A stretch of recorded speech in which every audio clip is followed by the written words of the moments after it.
Boy, we ball out. Pull up, put the whole conference in the doghouse.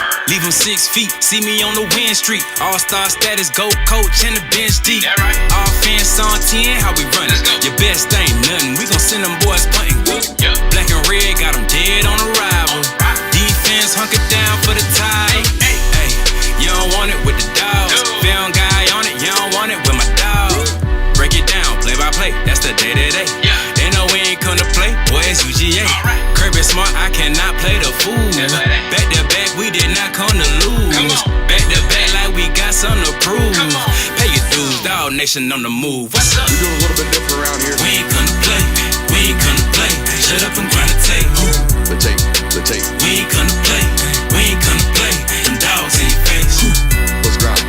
We ain't come to play, we ain't come to play. Shut up and grind the tape. Shut up. Let's grind. We ain't come to play, we ain't come to play. Them dogs in your face. Shut up and grind. Let's grind. Grind the tape, bro. Grind the tape, bro. Grind the tape. The Shut tape. up and grind. Let's grind. Grind the tape, bro. Grind the tape, bro. Grind the tape, bro. Shut up and grind. Grind the tape, bro. Grind the tape, bro. Grind the tape. Shut up and grind. Grind the tape, bro. Grind the tape, bro. Grind the tape, bro. Shut up. The tape.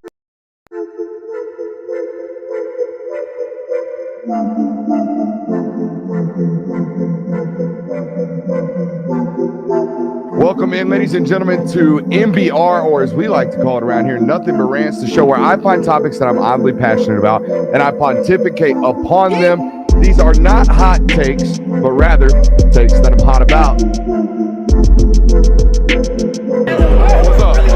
You really like that?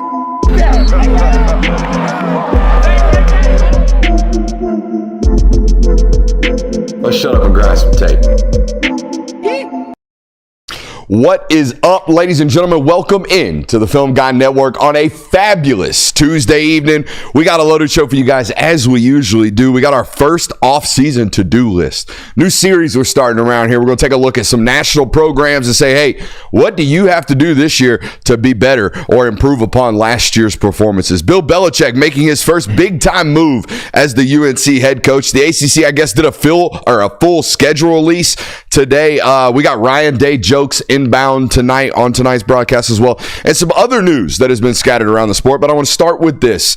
It's two general questions. They both have the same premise. Are we ready for what's going to happen next year? Are we ready to enter a year with so many questions? I look around the world of college football, particularly at like next year's, for example, national title odds. If you just look at what Vegas thinks and what bettors think about the teams that have a chance to win national titles next year, and you go through the list, man, I see a bunch of football teams, even at the top of the sport, even at the very preseason predicted football teams, and I see a bunch of questions, right? I look at Ohio State replacing a defensive coordinator, maybe an offensive coordinator after all of the settlings of the NFL hirings happen right there. Going to be breaking in a first-year starting quarterback. Both running backs gone. Emeka Egbuka gone.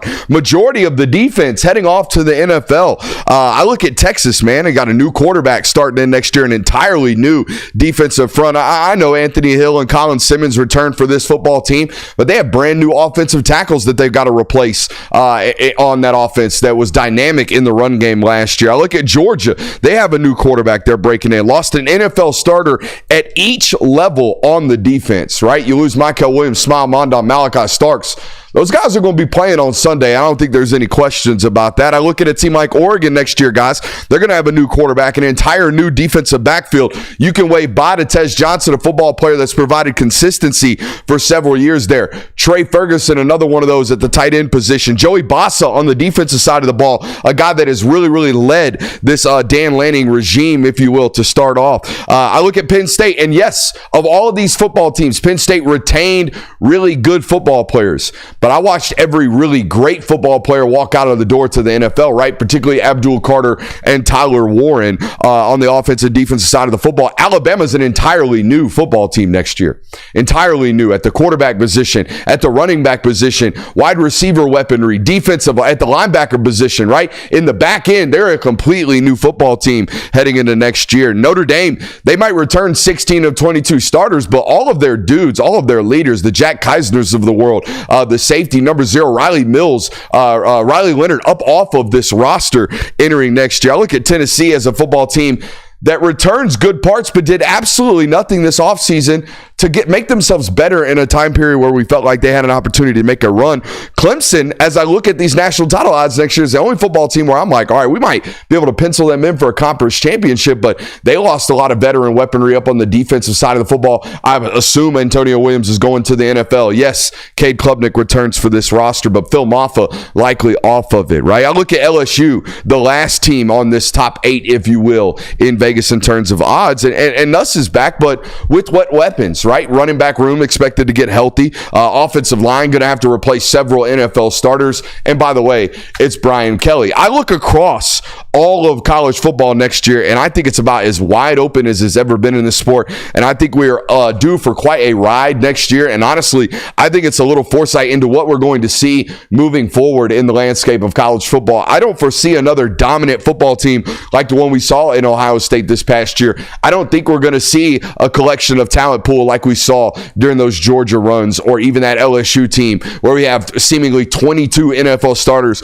on both sides of the football. I just think they're spread out more and more evenly in the world of college football today because of NIL and player movements. I think we got about 15 football teams next year that can win a title if they have great quarterback play, some injury luck, connectivity, and consistency. If they have those things, you can win a title as long as you have a top 15 roster, I think, moving forward in this sport, guys.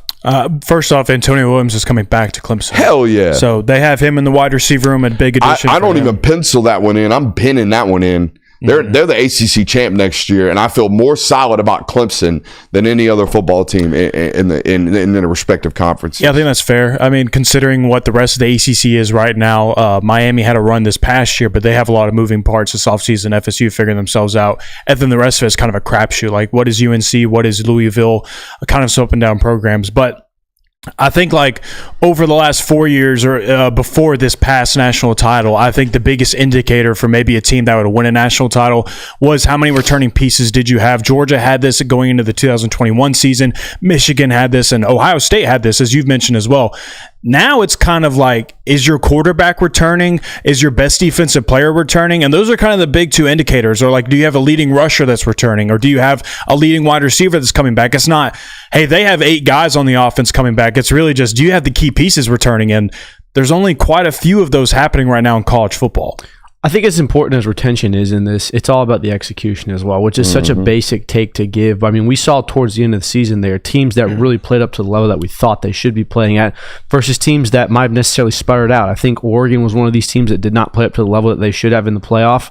They were sent home immediately by Ohio State. Ohio State obviously is the clear-cut example of this where they finally lived up to their potential. So, I mean, yeah, it's going to be important to have the returning talent and the pieces, the key pieces that you need. But I think at the end of the day, it's going to matter how that talent executes when you need them to. We'll see how good of friends we are. Rush, greatest band of all time. That's a movie reference. I'm blanking on it right now. Try of all time. All right. I've seen this movie. What is it? It's I Love You, Man with Paul Rudd.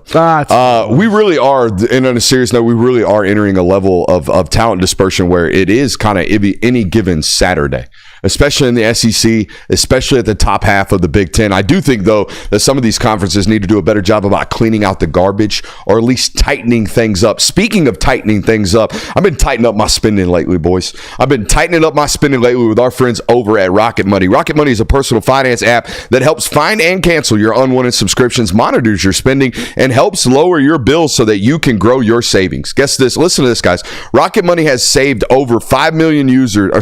Rocket Money has over 5 million users and has saved a total of $500 million in canceled subscriptions, saving members up to $740 a year when using all of the app's premium features. Cancel your unwanted subscriptions and reach your financial goals faster with Rocket Money. Go to rocketmoney.com/gameon today. Again, that's rocketmoney.com/gameon. rocketmoney.com/gameon. How can we say it so many times? Just in case they forget, or? I mean, just to really hammer it home. And I think we're contractually obligated to hit it. that many times. It's in the contract, say it 4 times. I don't know about that, but it's definitely a read that they have given me. Absolutely. Please read this. And you know what? When you're saving me as many dimes and dollars as Rocket Money is on a monthly basis, I'm going to do what you tell me. That's worth repeating 3 times. / game on. Absolutely. People need Give to it a remember fourth. that. RocketMoney.com/game on. Hell yeah. Welcome in. We got a great show for you guys tonight. What's more likely to happen? We'll play that game. ACC did indeed release a full schedule. We'll give you the notes that you need to pay attention to on that one. UNC going back to a grass field, something we're going to talk about tonight. Things that happen in 2024 that won't happen again. Things that happen in 2024 that will happen again. The national championship location and time has been announced for 2027. We'll talk about that tonight. And Ryan Day really went on Jimmy Fallon last night, which has just given me an opportunity to play a little game called Mean Tweets that I believe Fallon plays. Yeah. Is that Jimmy? I think it's Fallon. It's one of the them late night guys. We're going to play it tonight, courtesy of Ryan Day. That does sound like a Kimmel thing. I think it's Kimmel. Kimmel. Either way, we're ripping from a late night guy tonight with that good stuff right there. I want to start tonight's show, gentlemen, with what's more likely to happen. Got a couple of these for you. All right, so what do you think is more likely to happen in this scenario? Ohio State repeats as national champions, or Florida State wins just 4 games this season? Like 4 as in that's all they win? They go 4-8. I don't know why I feel better. Why would I feel better about Florida State? Why do I feel good about Florida State? Why would I? You don't. What did they do this offseason other than bring in Squirrel White and bring in some weapons that didn't necessarily work out elsewhere? Got Castellanos.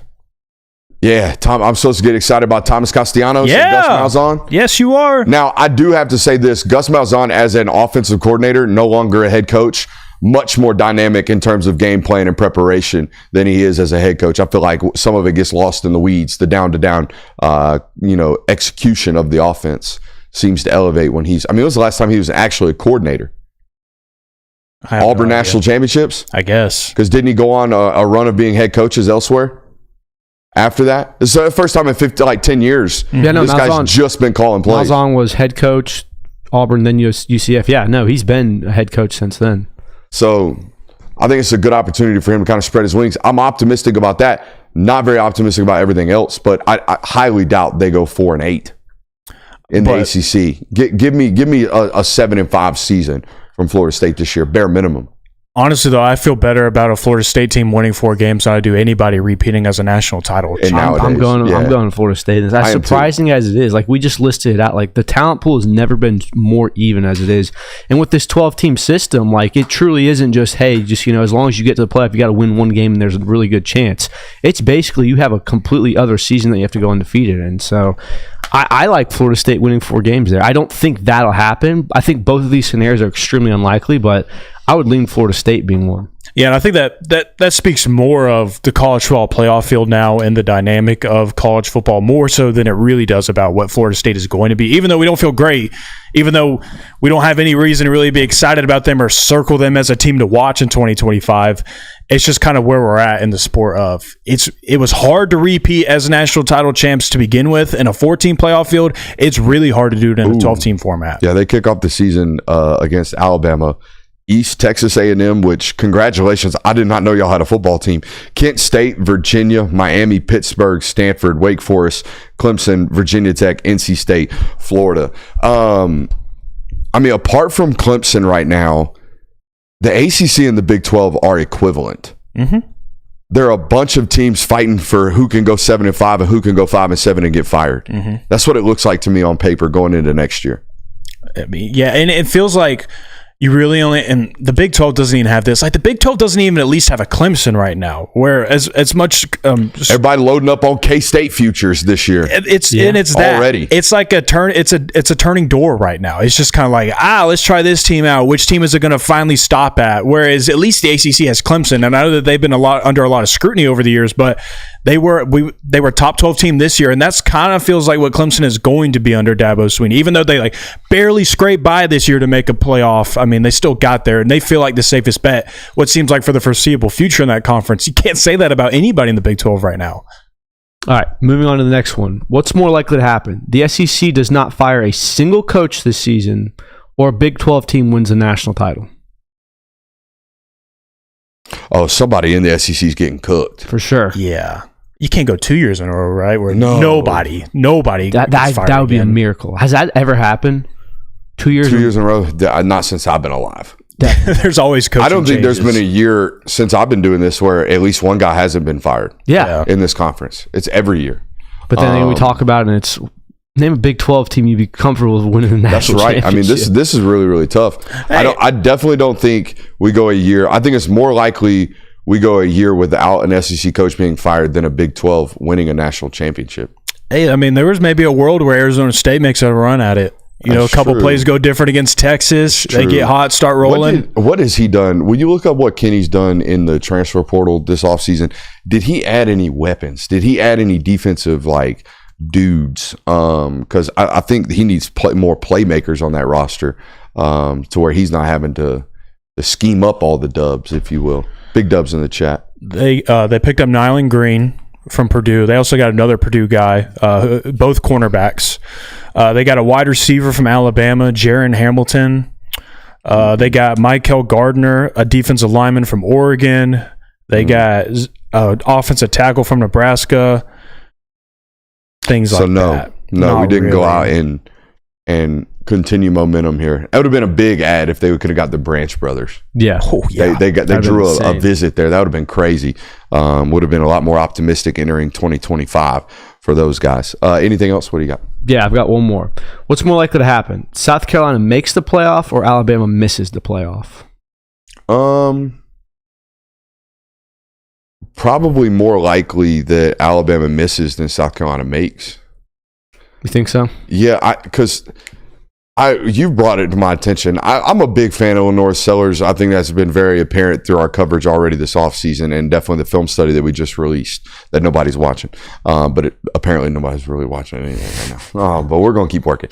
But the losses on defense, man. Yeah. Like I know you got Dylan Stewart. I know there's a young linebacker there they have promising, hopeful futures about. But, I mean, like every major playmaker not named Dylan Stewart is off of that defensive roster entering next year. And that really worries me because, man, were they dynamic and playmaking on the defensive side of the football. They won't be that this year. No, I mean, and plus, like, Dylan Stewart was fantastic as a freshman. He's one of the top players in college football coming into this year. But having a guy like Kyle Kennard on the opposite side of you certainly helps your production on a defense like that. Now you're kind of like the main guy, not saying it's as simple as, hey, he's really good, let's make sure we block him. It's never as simple as that when a guy is as talented as him. But I don't know what that looks like for Dylan Stewart when he is like the top producer on a defense, when he is your main guy. And then also like the secondary, I have some questions there as well. So just kind of intrigued. They forced a lot of turnovers on defense. I mean, they were really good at Lenore Sellers might fumble it 2 times in a football game, but South Carolina's probably going to force 3 turnovers themselves defensively. I don't know if they're going to get that same production from their defense this year. And like I know Mike Shula has been well known for a long time around football. But you have another offensive coordinator change. Yeah. 3 in 3 years. 3 in 3 years up there at South Carolina. 4 in 4 years. You go all the way back, I think. Yeah. So it's been a revolving door of OCs under Shane Beamer. This one for promotional reasons. The other 2 because Didn't work out. they didn't work out. This one we'll see. The good news for South Carolina is smooth transition. Got Ben in the building. It's very akin to what Georgia did when Monken left for the NFL. They promoted Mike Bobo, who was an analyst on staff. My man Mike Shula was an offensive analyst last year for South Carolina.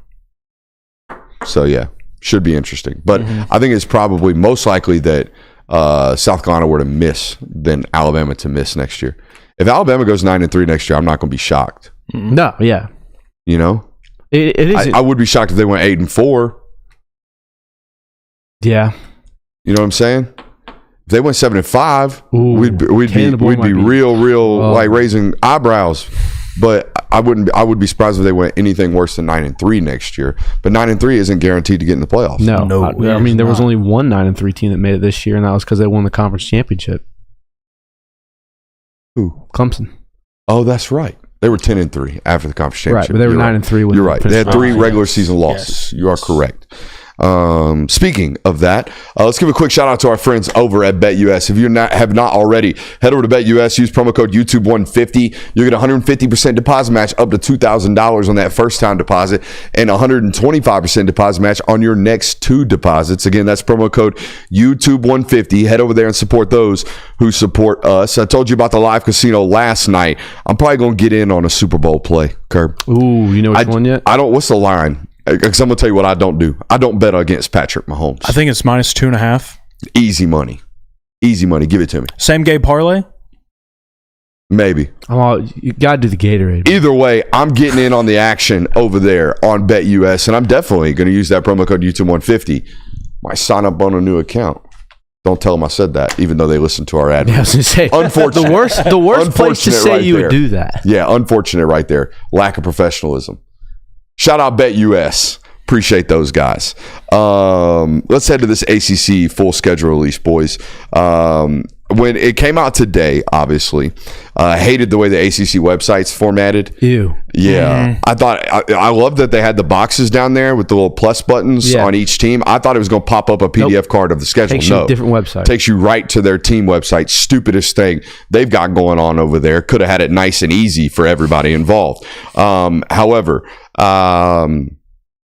I was just wondering going into this, hey, last year all of your best teams avoided each other. I don't think you expected SMU to be very good. That's not your fault. This year I wondered, hey, are y'all going to get your good football teams that we think are going to be good on paper? Are y'all going to get them to face off against one another?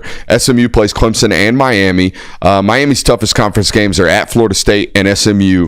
Clemson's non-conference games makes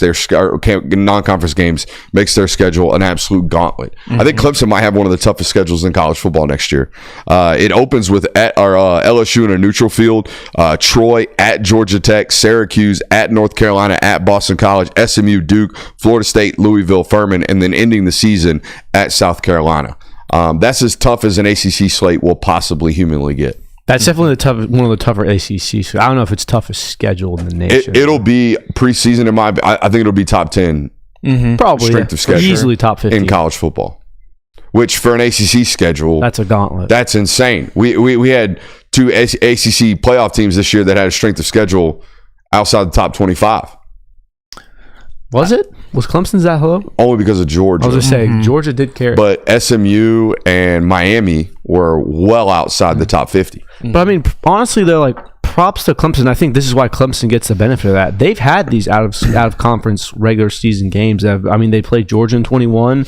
Who'd they play? They played someone else in 22. Like they got Notre Dame a couple times. Yeah, that's what, like, they do the out of conference thing more than any other ACC team, and subsequently they've been rewarded. Now they have a better team usually, but unfortunate time to have tough out of conference games though if you're Clemson, because even if you just take out the LSU game and you substitute that for anybody else, any mid-tier program, that schedule becomes a lot lighter. And it's like, all right, we got to close out against South Carolina, take care of business there. But even then, we just got to make sure we take care of our conference opponents, make sure that we end up in the ACC title and do what we did last year when we got a playoff spot. But I mean, 10-2 is very doable. For sure. Like, LSU's not a guaranteed loss. I think running that ACC slate is not only doable, it should be the expectation. Yeah, absolutely. It should be the expectation to go undefeated on the ACC slate and again, be playing in the ACC championship. Yeah, you go undefeated in the ACC. Who cares if you lose to LSU? Who cares if you lose to South Carolina? You're in the conference championship. We'll see you right there in Charlotte, and we'll play for a spot in the college football playoff. Exactly. Well, they probably would care if they lost to South Carolina again. But. Yeah. They would, but I mean, in the grand scheme of things, you can lose to Michigan and still win the national championship. So I was really impressed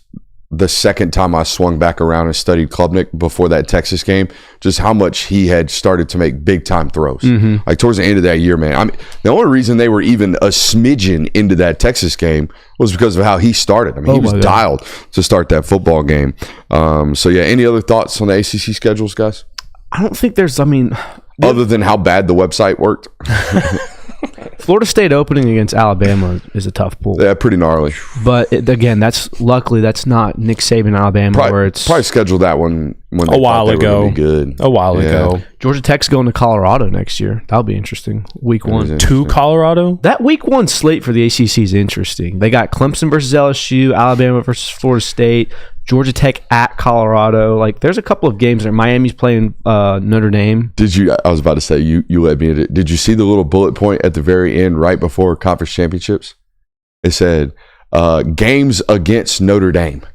And then it had 7 or 8 bullet points of all their. I mean, Notre Dame's basically playing an ACC schedule. Yeah, pretty much. That's what they always do usually. Yeah. It's just Well, no, this happened after COVID. Used to, it was a smattering of Mountain West opponents and other things. And maybe a Miami sprinkled in there every once in a while. Some big They'd play Florida State name anyway, brand football programs every once in a while. But normally, the Notre Dame schedule is USC, some Mountain West, some ACC occasionally, maybe a Big 12er mixed in. And then every now and then you get a Vanderbilt. Yeah. you hit on it though. Week 1 in general this year, not even the ACC. Week 1 in general in college football this year is absolutely loaded. I mean, you want to start off a season right. I know we'll get week 0 and whatever team is going to make the trip to Ireland, I guess, but they got some absolute bangers scheduled up for the opening weekend. We got our boy Macdo with a super chub right there. Will you read that off to me while I write Macdo's name up here on the board? Yes. Got to show some love to the ball knowers on the screen. Love the content from y'all boys. I can't wait for the offseason J. Will and Kirby slander. Keep up the great work. Jesus. We're cooked. Dude. Slandering you guys in the offseason, eh? We're That's a pastime for the fan base. Just Building the haters? a constant slandering of the boys over here on the channel. It is what it is. That's classic. Appreciate you, Macdo. Appreciate the super chubs. Everybody should know by now, $20 or more super chat will get your name up there on that board. Someone said we need a shirt that says Super Chub. I've heard about this. That might get you in trouble. I mean, no more than 1% chooch. Yeah, 2% chooch. 2% chooch out here is a little wild. Some Funny looks on Somebody did send me a book. Apparently, there's a children's book called The Big Chooch or something like that. Is it about a train or something? No, I think it's a kid that chases a balloon. Based off the photo that I got. So yeah, apparently chooch is a thing now. Okay. Started here by this guy. Making waves. I mean, plant your flag somewhere. Start them young. You know, what is good about planting flags and what really makes them work well is when you plant them on natural grass fields. That's when it really works. Actually well. sticks. Yeah, we've seen all this flag planting stuff and senators making new laws to protect the feelings of their losing football programs to avoid these flag planting situations. And guess what? UNC, now a place where you can plant that bitch firmly right in the middle of the field because they're getting rid of their turf. They're coming right back to natural grass. First big-time decision made by one Bill Belichick. Get rid of this here turf. We getting this natural grass. I put this in the show notes because I think it is worth a discussion that the consensus GOAT of coaching in general immediately when he got to college said that tear that field. Now, there were some reports that the UNC field was in need of remodeling at that point, so it was going to get torn up and redone anyways, but the fact that Bill Belichick stepped in and said, I want a grass turf, I think kind of weighs on the discussion of between turf and artificial turf. I think he's just trying to create job opportunities, trying to bless the community. I like this. We need someone to cut the grass. We need someone to paint the field. Let's bless the community, create some jobs for the people. Do teams with artificial turf even have grounds crews? What do they do? They got painters. That's it. I imagine someone walks around the field. Here's my only requirement, okay? If you're UNC, you're going natural grass. My only rule from now on, if you have natural grass, you are not allowed to paint the field in the winter. You cannot paint that bitch green. You are not allowed to do this. And I'm looking at you, Sanford Stadium. Okay, I'm looking at you hard and stern because the homie can't wear any of these sneakers, and none of them. Zero, okay? Because if I wear a pair of sneakers out to Sanford Stadium in October, I'm going to leave green. I'm going to leave green as can be. Look like a swamp monster out there. I mean, you got my green paint. The field's got to be looking nice for the TV, man. Yeah, I mean, I guess. But no, in all seriousness, every athlete you ever talk to prefers grass over turf.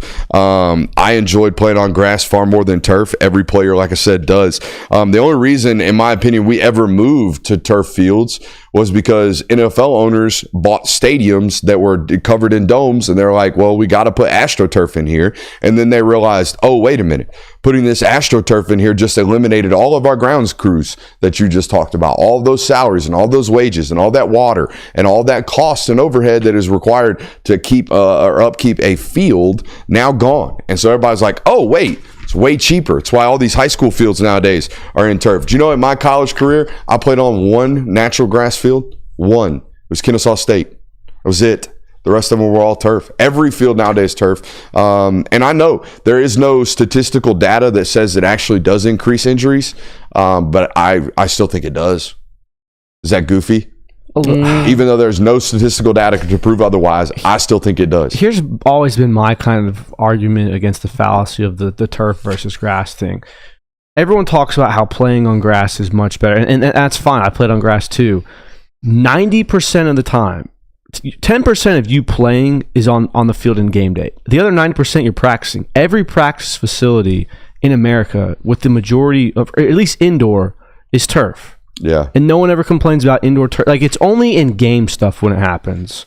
Whenever someone blows out an ACL or has an ankle sprain on a turf field in a game, it's this is why we need grass fields. No one ever does that when it happens off screen in practice. So that's just kind of my argument there. I wonder if this was something that he developed during his time at New England, because they have a turf field, don't they? They do. Yeah, I thought Foxborough was a turf field. So maybe this was something that he kind of found a liking towards or disliking towards during his NFL career of, you go and play. Does any NFL team have a grass field? I guess a couple of them do. Oh, the Patriots have grass field. That's what. Bunch of them have grass fields. Mm-hmm. Okay, but Kansas City, Green Bay, basically every Arizona, even though they're indoor, they roll that. That was the out. one that got a bunch of criticism for during the Super Bowl. Texans have the same deal. Oh yeah, theirs rolls out and comes back in. Vegas so maybe this is something he developed in the NFL. It's natural grass.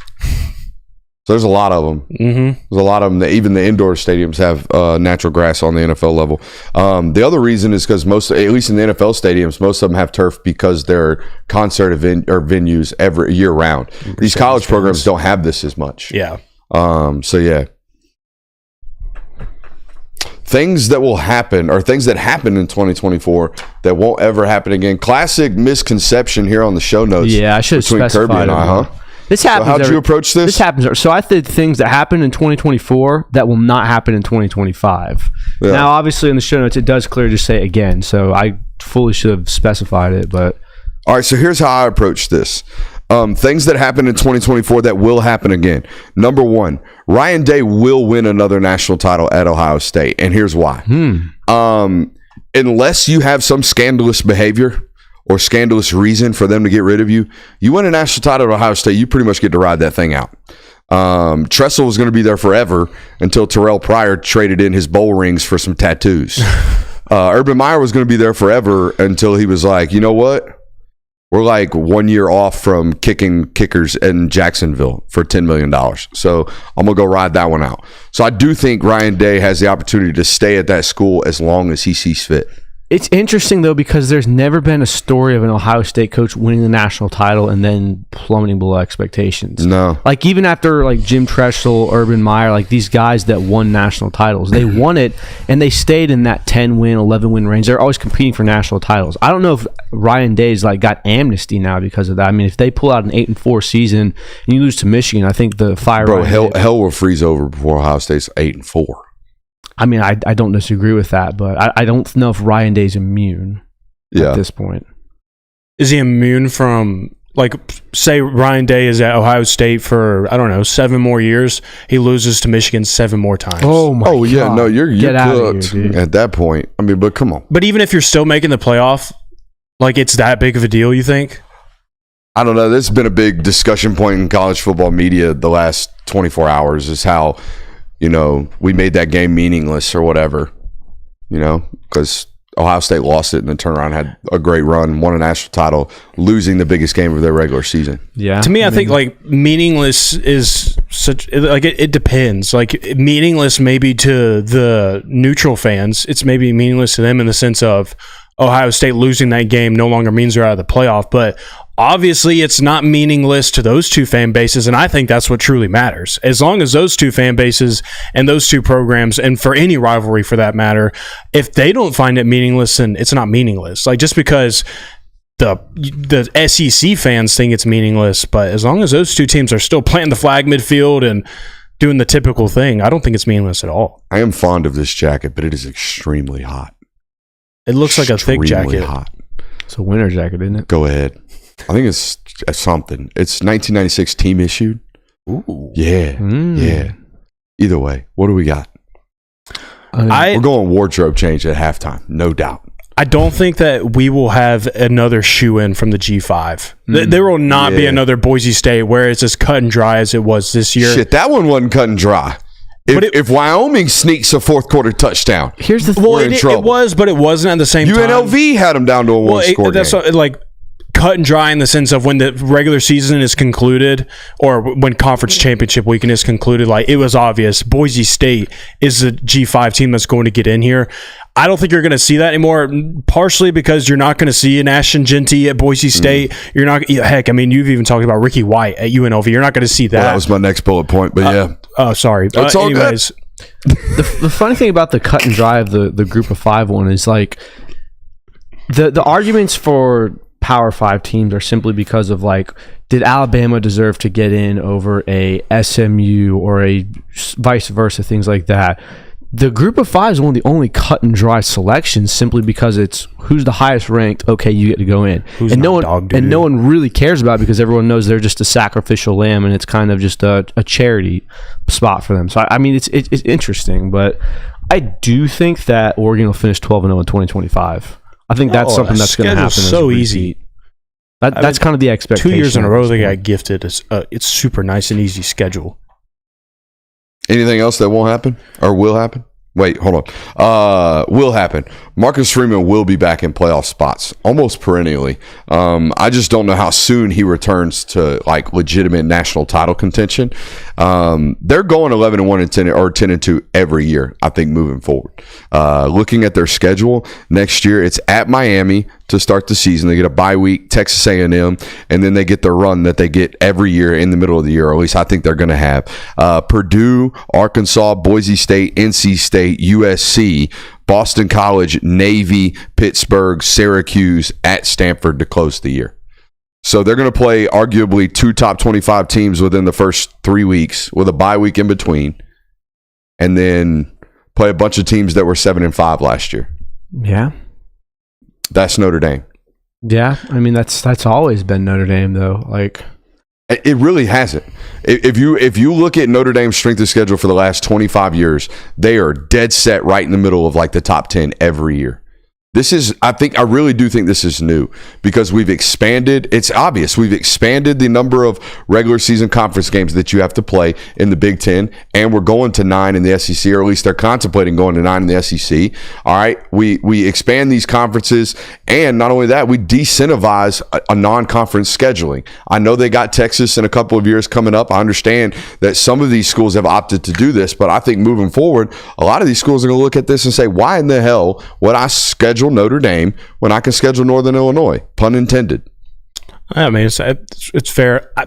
That kind of feeds into one of the things that I said won't happen this next season that did happen in 2024. Of you're not going to hear me speak in guarantees for teams in the sense of this team is for sure going 10-2 or this team is for sure going 11-1. Just because, I mean, I constantly think about how often the narrative changed last season, and it was a week-to-week basis in the sense of which team is going to go and win this national title. Of Alabama beats Georgia, and it's this team can beat anybody, and I don't think anybody can compete with them if they play like they did against Georgia. And then Georgia beats Texas.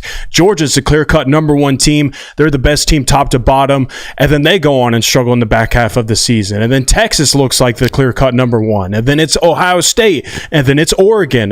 Like, there was so much up and down. I think you're going to continue to see that time and time again throughout the next couple of seasons. Of I don't think it's fair for me to sit here and say like, this team is for sure, no doubt in my mind they're going to do that, just because I don't think you can anymore. I think there's such a lack of certainty. I'll tell you one thing's for certain in my mind. I don't think we'll ever see a running back get that close to Barry Sanders' record without winning the Heisman ever again. Oh, yeah. Ashton Genty wins the Heisman in like 90% of seasons. I mean, do you think that? So? Yeah. Put him on a power 4 The only one team. that doesn't. The only one that beats him is probably like Burrow. Reggie Bush is going to get him. Maybe Robert Griffin. Was Robert Griffin close? I can't really remember. Is that close? No, Robert Griffin. I'm thinking of the ones that were landslides. Ashton Genty wins the Heisman if there's no viable quarterbacks choices. Shoot, I don't even know if he beats Devontae Smith. Yeah, I mean, like, That was a 2020 year. Melvin Gordon. It was. Melvin Gordon came almost as close to Genty did. But Melvin Gordon was on an 8-4 Wisconsin team, or like a 9-3 Wisconsin team. Genty was in the national title conversation. G5 team that played for a college football semi or quarterfinal. Just the facts. Just the facts. Won a conference championship, was undefeated. Melvin Gordon in broke conference. the single game NCAA rushing Let's put it this way. record Let's put it this with way. 416 yards against a top 25 team and did not win the Heisman because Marcus Mariota was there. It's going to take more than just coming close to Barry Sanders to win the Heisman. What if Ashton Genty was on Arizona State this year? What if he was Cam Scatabo? He puts up the same numbers, though. Ashton Genty puts up the same numbers at Arizona State. That he did at Boise. He wins the Heisman. Yeah. Wins the Heisman. So that's why I agree with you, because I think the next one that happens, it would likely be a Power 4 team, some running back on one of these teams. And at that point, if they are in a college football playoff, I think that you would have a hard time not giving them the Heisman. Speaking of Arizona State, you will never see me misidentify one of the nation's best running backs as an Amish fella. Did you get some backlash for that? No, I didn't get any backlash. You know, the Amish community is I not guess too vocal on social media. Yeah, I probably didn't even. They've not heard about us at all. I didn't know if they were sending you handwritten letters or, maybe some local Somebody newspaper. did pull up in a horse and buggy at the house the other day. Word? Yeah. Ooh.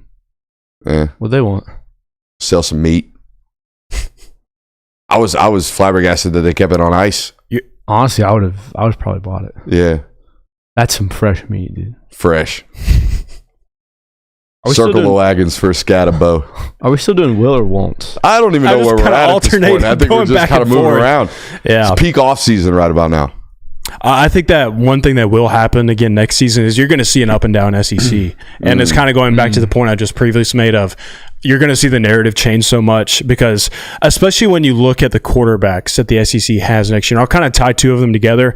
I don't think you're going to see quarterback play in this conference next year. Like this past year, you really couldn't find a clear-cut guy that was just dominating, that was a clear number one in this conference. It's very much up and down.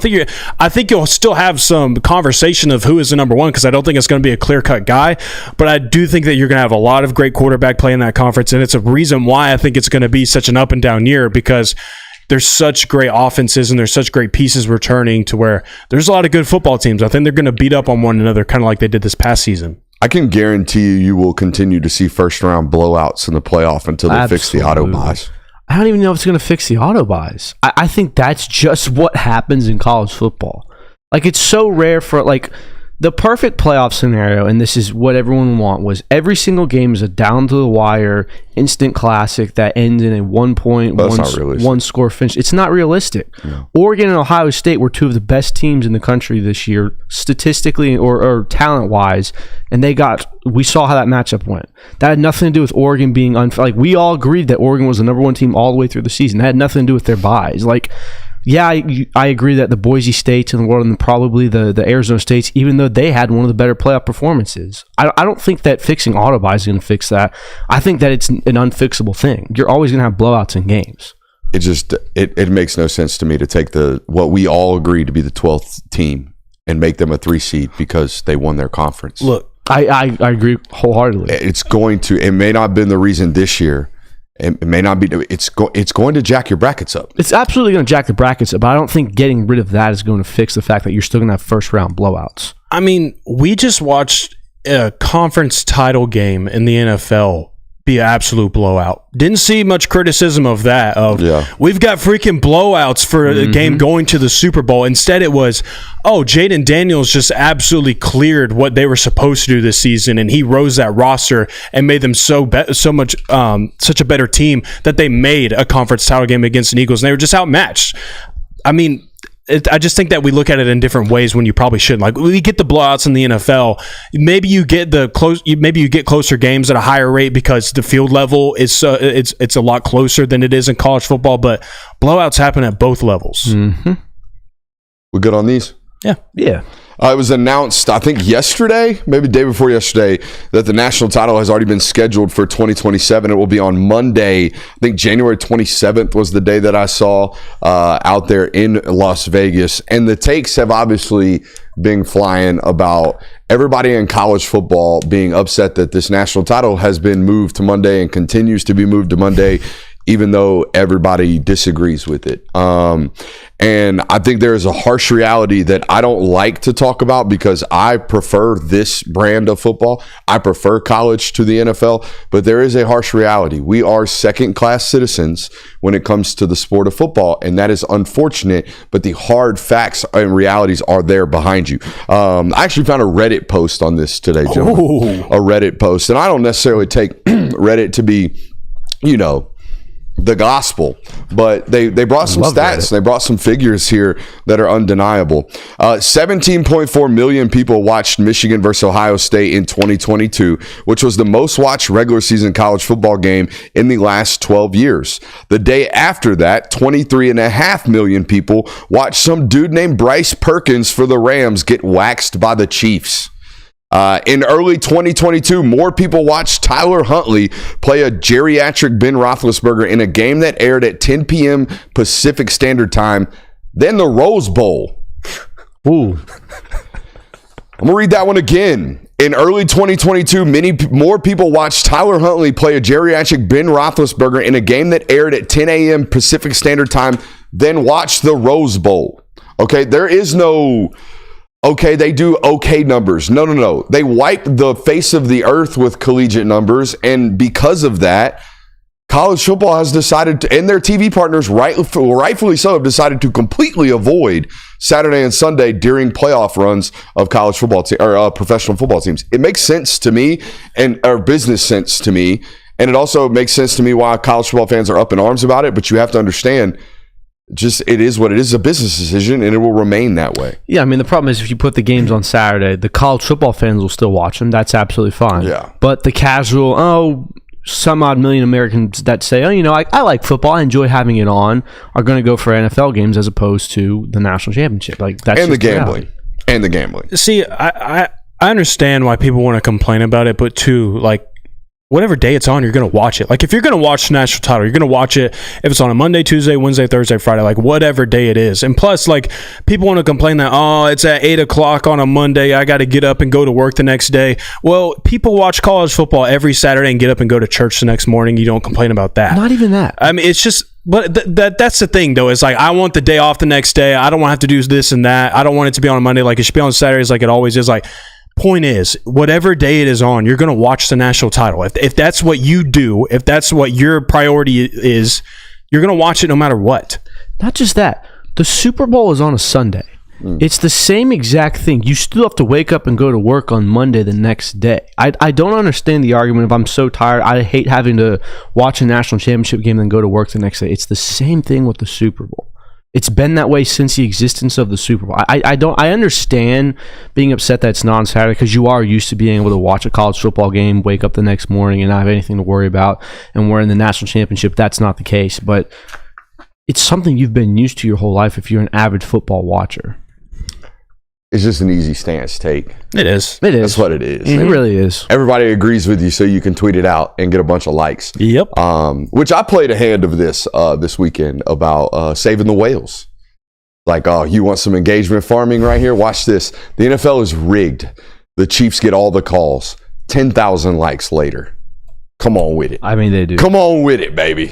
Yeah, just farm it up, boys. This weekend, during the Super Bowl next week, just go ahead and get it in. The first time there is a call that goes in the favor of the Chiefs, script was released. This thing's rigged. Thousands of impressions immediately. I have to try it out. Yep. And you know what? Because it's NFL, no one brought back the fact that I'm Mr. Save the Whales. No one was like, hey, wait a minute. This guy's bitching about refs? He's not allowed to do that. He told us we're a bunch of pansies for that this fall. So, yeah, there's your engagement farming this coming up week during the Super Bowl. I think the bigger point, though, about the national title that I'm in agreement with, and I think it is at this point pushed back way too far. I think we're way past removed. You should start the season in August, honestly. Yeah, I mean, we're way past removed from the final regular season game until a national title is played. Or kick the game off. I mean, and I saw people saying I mean, it feels like it's a complete different season. Like, it feels like almost there does become a fatigue level. Yeah, it's like a disconnect between like what like Ohio. It almost feels like two different seasons in a sense of if you're in the playoff, like watching Ohio State go and win a national title felt completely different from them playing in the regular season. Like, I do agree with that. I think we got to close the gap somehow. It's easy. Kick it off earlier. Kick it off in August. I mean, this whole idea that it has to match up with the calendar, the school schedule. No, the hell it doesn't. You ended a month after the damn first or spring semester starts. Yep. So like that's out of the window. The whole idea that we have to match up with the school calendar. Well, you ask these football players to get on campus mid-June anyways. They're in pads by late July. Like, why? I mean, this is goofy. The whole idea. What just fell over? We can move this thing up. The schedule. What if we just make the playoff, I don't know, 8 teams? Yeah, no, that ain't happening. We're staying at 16, by the way, or 12. And I think we should. There's too many teams that have an opportunity to win nowadays. This argument 4 or 5 years ago, I'm here for. 6, 7 years ago, I'm definitely here for. When there are 3 or 4 guaranteed these teams can play for titles, I think that number has expanded to 10, 12, 13. Oh, sorry about it. Don't lose 2 or 3 games in the regular season. Win when you're supposed to. That's what the whole college football regular season's about. This argument is going to be botched next year when everyone has 2 or 3 losses. Okay. Shrug shoulder, okay. What? That's how we decide who the best team is at the end of the year. Shrug shoulder, okay. The best team go throughout. We're going to let a committee decide who the best 4 teams are or 8 teams are out of 17, 10, and 2 teams. You can look at 17 teams and decide, okay, team A is different than team B, D, C, and F. Good luck with that. I don't think that works. I think you're going to have a bunch of people up in arms. Okay. I mean, you can keep expanding it, though, and we'll just keep saying that. I didn't say keep expanding it. I said keep it at 12. Yeah, but then there'll be the argument for expanding it now because there's going to be more and more teams that have the right to do this. Or the argument that, hey, we're a playoff team. Ryan Day was on Jimmy Fallon. Yeah. I didn't watch a second of the interview. But it made the show. I just saw him sitting in the chair. I saw was the LeBron James thing. What happened with LeBron James? Obviously, he was asked about LeBron James being an Ohio State fan, and then it got into the conversation of if LeBron James said he wanted to play football at Ohio State, what does that look like? And he goes, well, he's got to earn his playing time like everybody else. Just because he's the greatest of all time doesn't mean we treat him any differently than anybody else. He's got to earn it here. I got top 5 mean tweets featuring Ryan Day. Let's hear him. Do you want them? Yep. I got number 5. This one comes from Tom Fornelli. This is right after their loss to Michigan. The only people who should be fighting are Ohio State's defense and Ohio State's offensive coaching staff. The reason this one made the list is not because Tom Fornelli has got freezing cold takes or anything like that, but because he's making a joke about something that was actually, in fact, happening at the time. It has been very well reported that Ohio State's coaching staff was pretty much at wit's end with one another for most of the year after that Oregon loss. So that joke or that tweet meant to be a joke, actually kind of a fact right there. My next one, this one comes again right after the loss to Michigan. Quote, fire Ryan Day. This is absolutely embarrassing. How many years you need to see him get out coached? It's got over 2,000 likes. On to our next one. This is number 3. This one comes at January 3rd. So this is amidst their playoff run and amidst their preparations for a playoff game. Quote, fire Ryan Day. Ohio State football has been hijacked. This is embarrassing. Dave Biddle says Ohio State only practiced 12 to 13 times out of the 15 allotted practices, and they were very light practices. They went on to have the best run in college football playoff history shortly after that. This one comes from Ari Wasserman. You really want to know why people get so mad at Ryan Day? Because with the way this team is constructed, everyone knew this Ohio State team was there the entire time, and nobody could understand what took so long for it to show up. It's really that simple. I call that the tweet, see, you should have been doing this the entire time. Love those. And then the favorite one, and it's not funny because of it's real. The reality of this is not, very funny at all. Horrible in all caps. Ohio State head coach Ryan Day received death threats after the Michigan loss per his wife Nina. The messages from fans, Ohio State fans, urged him to, quote, follow in his father's footsteps and end his life. Ryan Day's dad died by suicide when he was 8 years old, boys. What the hell?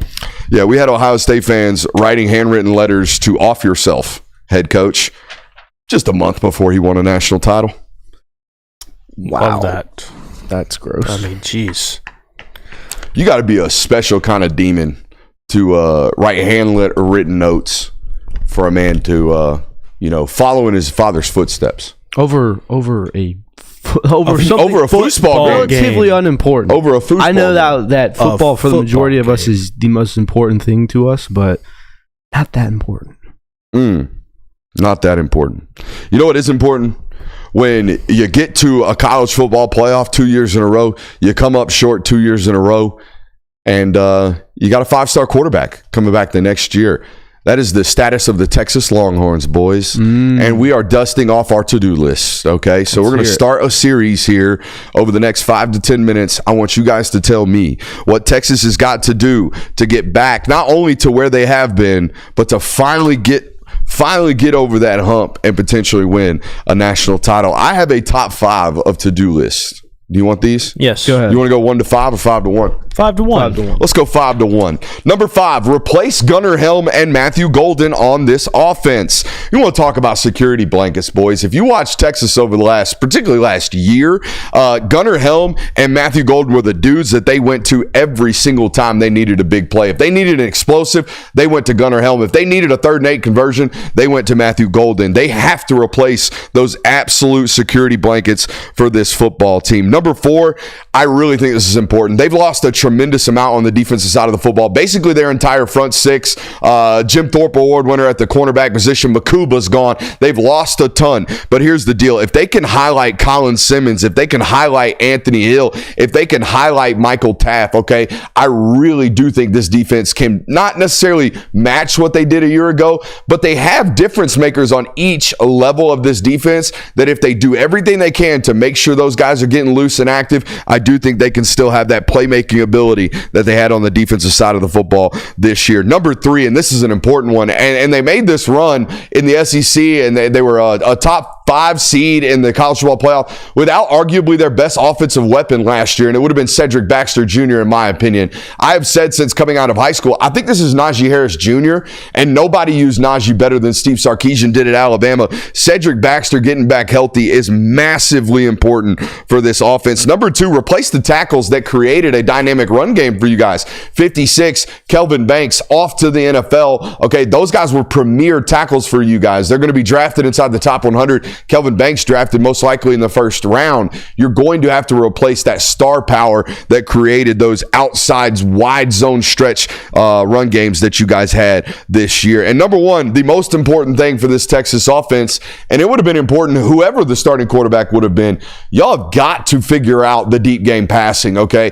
Even in year 1 with Adonai Mitchell and Xavier Worthy and the weapons, or year 1 as a starter full-time for Quinn Ewers, not very good. I would say bad deep game passing attack. This year it reared its ugly head again. The yards per attempt dropped drastically for this football team. You have got to figure out how to remain explosive in that passing attack down the field. I think my biggest thing about the running game, and I put this on my to-do list for them, is find a way to where your running game can be successful without having to make Arch tote it 10 times. Because as great as he is at it, and I know that's how they used him this past season, I don't want my 5-star quarterback toting it 10 times a game in the SEC for a whole season. I think you're liable to have him miss a game. And Texas fans have kind of seen how that can go, of how quickly you can lose a starting quarterback. Thankfully, you've had Arch to be the backup to Quinn over the past couple of years, but I would like for Arch Manning to start every single game if I was a Texas fan, and that doesn't happen, in my opinion, if you're having to force him to run the ball. So find a way to do that with Baxter and the rest of the, and I think they get back Wisner. I think he's coming back because they lost Jaden Blue. So find a way to do it with those 2 guys. First one I went with is get Arch as ready to start as possible. I know that we all think that he's ready to start, but you cannot afford a decrease of output in the quarterback play. Yeah. We all saw last year that Quinn Ewers might not necessarily have been the guy to get you over the top when you need him to be. He wasn't serviceable and winnable. Exactly. You need at that level, or at least something ahead of that, simply because of if you have anything less than what Quinn Ewers was last year, I don't think you're going to succeed on offense. And going off of that, improve deep ball accuracy, like we said. Throwing down the field last year was a big problem for Texas simply because Quinn Ewers, his deep ball, I don't know what it was about it. It floated too long. It felt like it took 5 seconds to land. So you need to improve deep ball accuracy. Number 3 I have is maintain or minimize the decline of your defensive output while replacing a shit ton of people. We talked about all the people that were leaving on that defense. It's going to be a big overhaul for them this year. I would not be surprised if their defense is a little bit worse statistically. 4, get the kicking situation figured out. Yeah. You win the SEC championship and you don't have to worry about overtime against Arizona State if you have a kicker that is reliable. The Auburn guy, I think Texas fans really like him from what I've seen. He's a good story, but he needs to really improve. And then the 5th one I have is figure out ways to finish. I feel like the last 2 or 3 years, Texas has found ways to get into close games.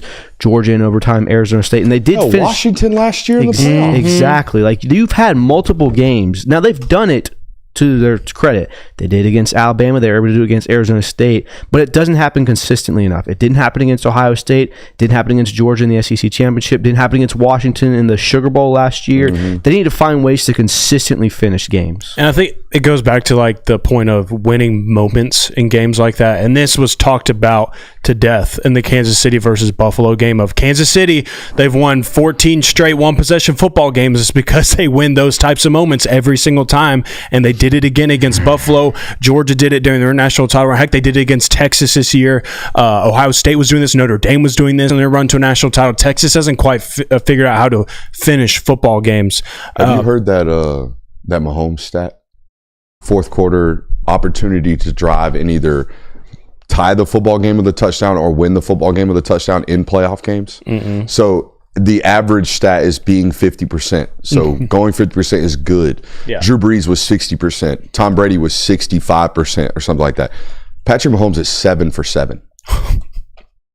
I have 7 for 7. You give him the ball down 7 with an opportunity, or down 7 or an opportunity to win. He converts every single time.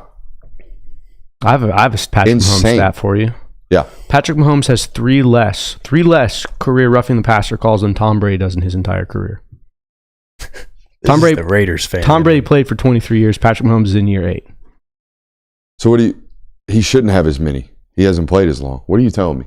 He is 3 away with 15 years to go. Oh, you're saying he's getting a lot of these calls. Okay, that's what you're saying. My bad. We've protected the first decade and a half of Brady's career. We didn't protect him until his knee got blown out against Kansas City. That's true. I mean, wasn't it kind of like the tail end of Brady's career? The reason why they started this. The whole reason was because they lost a chance with Randy Moss to win a Super Bowl because Matt Castle had to go in week 1 because Brady's knee got blown up by a D tackle, and then they're like, hey. No more touching these guys at all, unless they're running and they're big and physical. Then you could just kill them. Cam Newton, Anthony Richardson, Justin Fields got this a little bit in Chicago. Jaden Daniels. He's not huge. I think they protect him. Yeah, but something about big and physical quarterbacks. Josh Allen gets hit hard. There was a Baltimore Raven. I think Marlon Humphrey got a fine for hitting him. Some of these guys get hit really, really hard. Some of them get protected like crazy. Yeah, I mean, say what you want about Kansas City. I understand why people don't like them and whatnot. I was just trying to make a point of winning moments is important. It's one of the reasons why Kansas City is going for a 3-peat right now in the NFL. But kind of going back to Texas's wide receiver room, I guess it really boils down to Ryan Wingo stepping up in year 2, and then Jamie French being your guy as a true freshman, kind of filling that role for the absences of Isaiah Bond and Silas Golden, like pairing that up with Ryan Wingo, because Ryan Wingo was very explosive for them, a great yak guy, but you got to find multiple of them, I think, to really excel this offense, and so it kind of does sit on a true freshman, I guess. I guess the good thing about them being so 12 heavy and them being so bunch heavy, I mean, they don't run 5 wides. You know what I mean? They don't need 15 weapons. They need 2 or 3 really, really good ones and a solid sustaining run game. That's what Texas and Sarkisian offenses really thrive on, is feeding 2 or 3 weapons and running the ball. They don't have to have a plethora of options. I'm just interested to see what they do defensively. They lost so many NFL bodies for sure up there. All right, we got a whole nother hour coming up right now, and it is our local hour.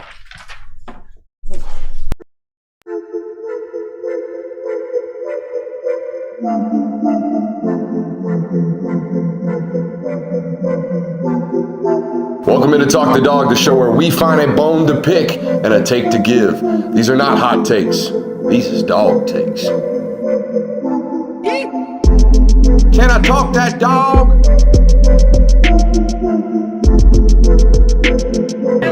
What's up? You really like that?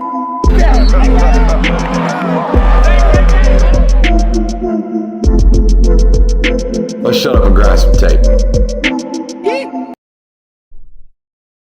What is up, ladies and gentlemen? Welcome back into our local hour. As I am Googling, 100%. Looks exactly like Parker Livingston would look. I guess they're excited about Parker Livingston out of Texas. He is a wide receiver that was a two-time All-District honoree. He's from Lovejoy, Texas, out of Lucas. 6'4", $195. Okay. Rocking the curly flow that goes good under a trucker just hat. Exactly how I pictured this individual. Yep. I mean, that's what I'm saying. He looks exactly like Parker Livingston would look. I mean, straight out of Central Casting is Parker Livingston. I think he's even trying to rock a little mustache. Ooh. Right there, a little half-grown mustache going on for Parker Livingston. All right, we got a whole local hour for you guys. Brock Vandergriff has recently retired from football and has done some interviews as of late. Is clean old-fashioned hate returning to a Friday, or not returning, becoming a Friday-only tradition? We'll talk about that tonight. Does UGA actually need a 1,000-yard rusher? Best Bulldogs to wear 99 to 94. Are we 100 days? No. I was about to say, I thought we were 100 days from football. I was about to be excited. No, we got wasted. About 180? Yeah. 150? Something like that. It's higher than 100. Not quite close enough. We'll get there eventually.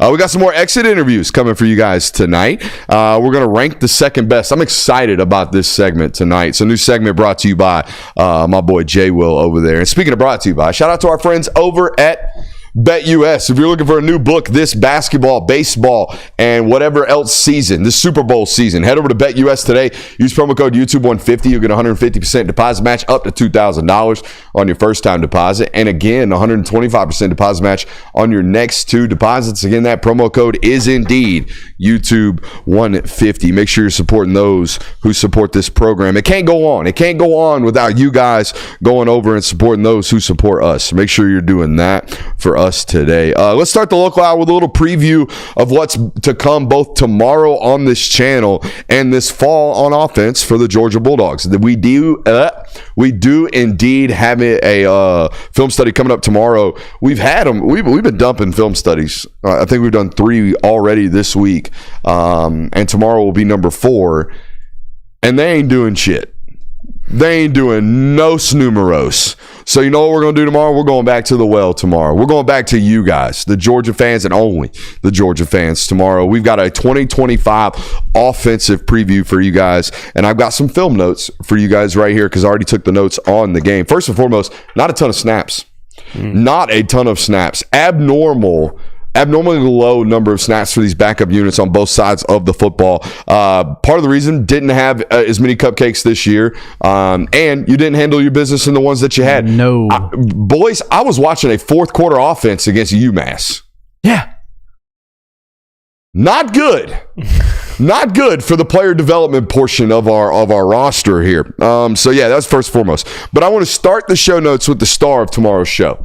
I'm going to tell you, they're going to be a star of tomorrow's film study. And I got a feeling he's going to be a star of a lot of our film studies. And Jonathan, I was telling you about this before the show. A lot of coaches tend to favor players that remind them of themselves. And I'm not saying I was ever as good as this football player, but this football player that we're going to talk about a lot tomorrow, and we're going to show you a lot tomorrow, he is obviously winning with this sucker right here. All right. He is obviously winning with not what God gave him, but what he has learned from life around football. And it's Drew Bobo. Drew Bobo is the absolute star of tomorrow's film study. I couldn't take my eyes off of him, boys. I could not. I'm not going to lie. I am extremely excited to watch him play this year for these reasons. He hunts contact. And he doesn't just hunt contact. He hunts contact with the damn screws of the helmet, baby. These suckers right here. All right. Eyes up, ready to hunt and seek contact. Not one of these. Not one of these. Okay, this is a physical football player that gets after it. Clearly a savant with football concepts. You're going to see this on tomorrow's show. Not only knows his job, but knows everyone around him's job, and therefore makes up for everybody else's mistake. There is a screen that we're going to show you tomorrow where he very clearly identifies a simulated rush from a linebacker that drops, and he comes off of the combination when it's the backside guard that should. But the backside guard's head's down completely into the ground, full attack mode. Can't see that the linebacker's moving across. Bobo understands that, moves off for him. I can't wait to show you this, guys, tomorrow. A tremendous efforter as well, and an even better communicator. Watching him get Daniel Calhoun and Micah Morris on the same page, making sure that tackles know we got free hitters coming off the edge. Everything that centers are supposed to be doing, this guy does it. I'm not going to say it, but I'm going to say it. I'm too early to say this, but I'm going to say it anyways. I would imagine this is exactly what I would have felt like watching David Andrews play football at Georgia. Ooh, this right here. That's a fun This one. guy that is winning off nothing that will get him drafted. Right? David Andrews undrafted pretty famously. Probably going to go down as a Hall of Famer pretty famously. At this point, yeah. Okay?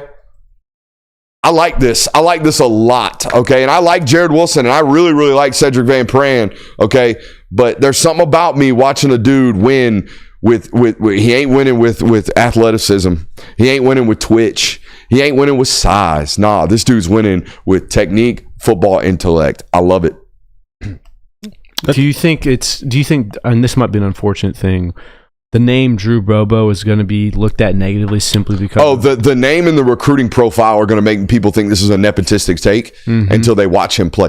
The kid's first ever career snap, he pulls on pin and pull and absolutely obliterates a linebacker. One of the most physical plays of any offensive lineman all year for Georgia. Okay, I am really, really happy about what they got coming up at center. I don't know how they feel about it. I tried to send some feelers out today. I don't know how they feel about this guy, but me watching him, this is going to be one of them ones. I remember when he started those couple of games when Jared Wilson was banged up. I think it was the Auburn game specifically. He was the guy on the offensive line that stood out amongst everybody because he was a guy running 10 yards down the field. I know that was the game where he had the highlight reel where he buried a guy. Yeah. But it was that type of stuff from him. I mean, he was the guy that was popping on tape after that game. Speaking of popping on tape, the other guy that pops on this backup tape that we're going to watch tomorrow is a guy that wears number 23. It's a guy by the name of Jaden Riddell. And it is very clear to me that the moment this backup unit got in all three games that I studied,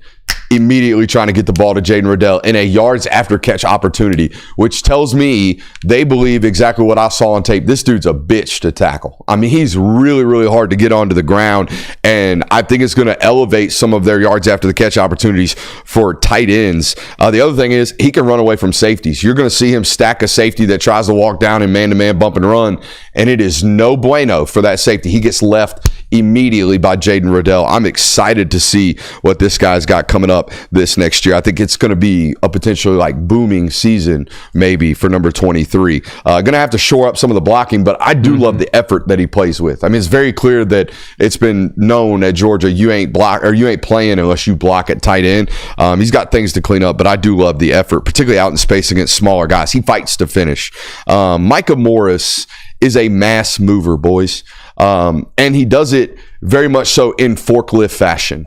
Okay, forklift operators, they're probably taught not to move that object very quickly because they don't want it to fall over. They don't want any jolting actions, okay? Not a lot of jolt in this man's football game, all right? But when he gets his hands on you, he's just going to politely move you away. Also, shout out to Micah Morris, was just announced 4.0 GPA at the basketball game. So congrats on that. A tremendously smart human being. Lacks the twitch, though. And I don't know if there's a violent component to his game, but I don't know if he needs it. I never felt like Ben Cleveland was a violent human being. I felt like Ben Cleveland was a massive human being that once he got his hands on you, it was OV. This is that type of football player for me. I was surprised to see how much better Gunnar Stockton played against Notre Dame than he did in these mop-up duty opportunities. He missed a lot of throws that we saw him hit against Notre Dame in tighter coverages. Like it was very weird to see, almost more promising. Missed throws against Tennessee Tech that, like I said, he made against Notre Notre Dame. I really like Zacoby White. Always have. Liked him in high school. Like his ability after the catch. I do wonder how much you can design for him this coming up year when Zachariah Branch is there. I do think there's a duplication of skill sets between Branch and what Zacoby White's provide. I mean, both under 5'11" weapons that are, north of 185 pounds that are not only make you miss, but really tough to bring down with the ball in their hands. They have, like I said, duplications of skill sets. I don't know how much of a growth opportunity there is for Zacoby White. I think Daniel Calhoun was very obviously drinking from a fire hose. When I went back and watched him. And the number one way I know that you are literally over your skis as an offensive lineman is when we play nose over toes. When we play hyper aggressive with our helmet, when we play as a leaner, that's telling me we feel like that's how we're playing fast. That's how we're playing aggressive. We've got to figure out a way to play with the required pad level without ducking our head. Okay, we got to bring our ankles down, our knees down, our hips down, all right, in order to uproot, all right, and unleash our hips next year. Josh Jackson was catching on tape. Didn't love that. Like really, really absorbing contact, and we'll show you that tomorrow. Bo Hewley playing way over his toes. We got Josh Jackson kind of playing on his heels. We got Bo Hewley falling on his face a little bit too often. Nair Daniels busting assignments. What would you rather have as a coach? Someone who's over aggressive or someone who's catching too much? What size are they? I guess Ja Jackson versus Bo Hewley. Okay, so Ja is catching because he's relatively new to football, in my opinion. All right, but if he's catching 8 months in, might be shy of contact. That's a negative, a huge negative. All right, if you're a leaner, is it because like Bo Hewley, you're undersized, or is it because you're going to lean your whole life like Xavier Truss? Okay, if you're a catcher that's 6'10", you might be okay. No one's going to run through you very often. Now, we're not going to reset the line of scrimmage in the run game. That's a worry and a problem. But in the pass department, you're 6'10". Doesn't really matter. Can they run around you, though? Maybe, but you're 6'10". So you got a long way to run. Yeah. You know what I mean? So I don't necessarily think you have to be a liquor drinker at 6'10", okay? But you can't be a leaner at 6'10". You see what I'm saying? So leaning is dangerous. Leaning is dangerous. It's always dangerous. You're going to get snapped down on your forehead way too often on the next level. Good players stay up. It's one of the very first things I learned when I got to college. It's like, I'm only on the ground because I'm in a bad body positioning, right? I'm compromised somewhere in my fundamental mechanics. So, yeah, there's that. It's clear to me, based off watching that film, they are very, very much so going to manipulate the launch point in 2025. Something that they did with Stetson that they avoided, not totally, but avoided at that rate with Carson, because Carson is a pocket passer. He's a guy that can click through his reads, get the ball out on time, make good decisions, and you prioritize you organize the offense based off that skill set. Whereas Stetson's ability to move and throw on the run, things that Gunner can do, I think you're going to see them get back to deep, heavy play action rollouts, straight rollouts to the right. The hard part about this is you're going to have to do all of these things while avoiding tendencies. It's almost impossible. Almost impossible. But you got to do it. So we're at a point now where the middle of the field, moderate touch passes are probably not going to be seen. Yeah, I'm not like the last 2 years, I feel like you've been a deep over football team. Every concept has a deep over in it that Carson's going to hit as his third read right over the ball, going to hit it in stride. 1, we're reading the corner. 2, we're going to read the smash concept off the corner. 3, we got the backside dig coming over. I don't know if that's what we develop. I'm with you, and I've talked about this. I would design a ripper and runner offense. We are going to run him vertically downhill. We're not going to get him running east and west to the sideline. He's not quick enough to do that. He's not fast enough, I should say. He's quick enough, but he's not going to outrun guys, all right, to the sideline with angles. So we're going to avoid that, and we're going to avoid these layered throws that you're talking about. I don't want Gunner layering footballs. I want Gunner standing 10 toes in and throwing it 100 miles an hour. That's when he's most accurate, and I do believe on tape that's when he's most comfortable, unless we're rolling out of the pocket. He does do well throwing touch passes and layering footballs on the run. I don't necessarily know how good we are at that inside the pocket. You talked about he looked cleaner in the Notre Dame game and even the Texas game than he did at Tennessee Tech. Do you think that's just you had 13, 14 more weeks to develop, or you're necessarily not maybe taking it as serious because it's mop-up duty in a game that you've already won and it's not really do or die and you didn't have to really step up to the occasion? Or is it just development?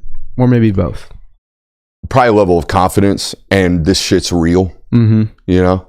You're not playing 30. with house money. Yeah, we're not up 30 and coach is telling me we're running the ball until it's 3rd and 9. You know what I mean? I think it's a little bit of that.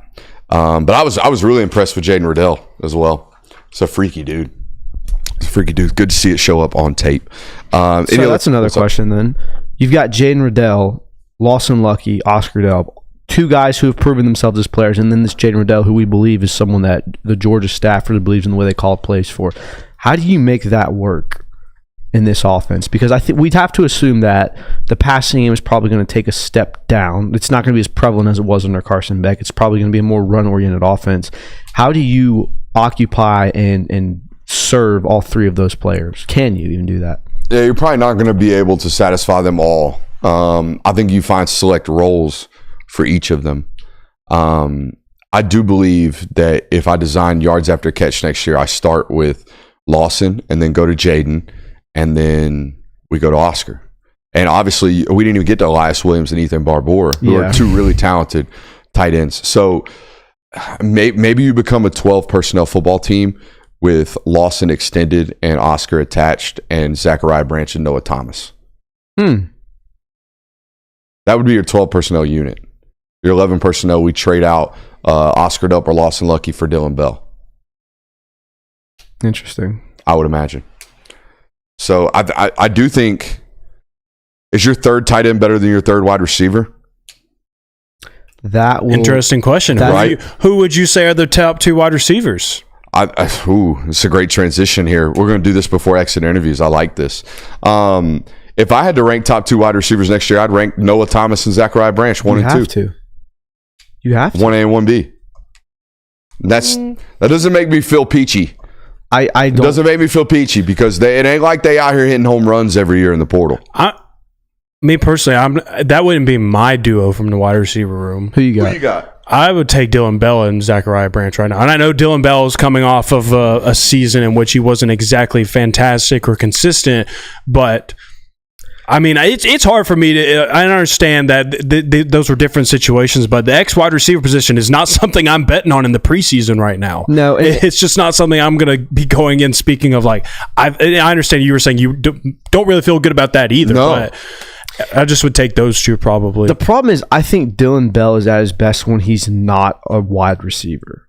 When he's someone that the defense has to look at and go, okay, that guy's lined up in the backfield, but we know he's a pass catcher, but he can also run.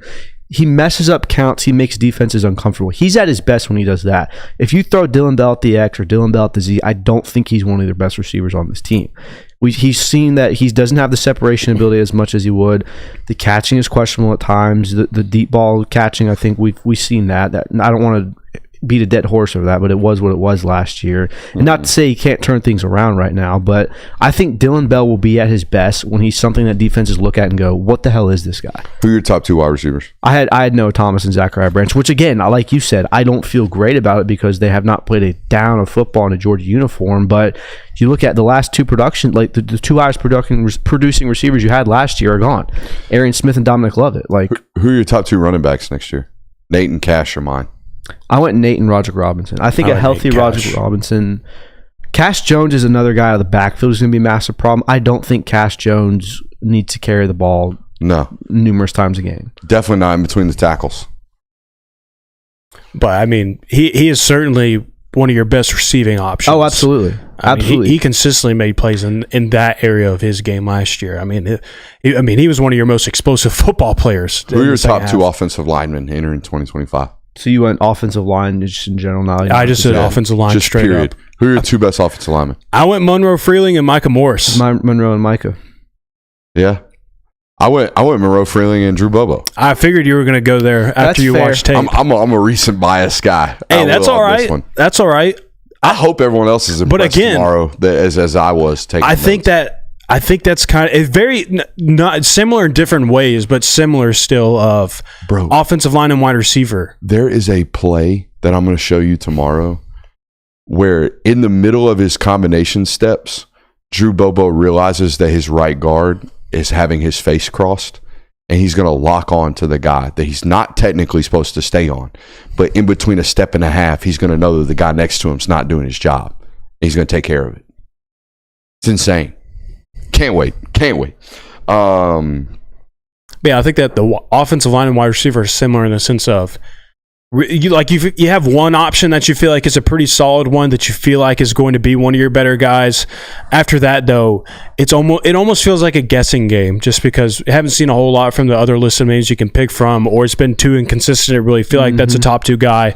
I just put Michael Morris in, honestly, because he's gotten a lot of playing time, and when he's in, does a pretty good job. And maybe now that he's going to be likely one of your starters, he might emerge as one of those guys. And I mean, even Micah and Monroe had very inconsistent times at this year. I think we've talked about it ad nauseum throughout the year that there were points where Micah Morris was like, are you playing as hard as you can right now? I mean, we all know what happened with Monroe Freeling in the Notre Dame game. That was unfortunate, but there was a lot of inconsistency between those two. I also think there was unknown, or at least unreported, the severity of the injuries both of them were dealing with. I'm sure. Micah in that Florida game could barely walk.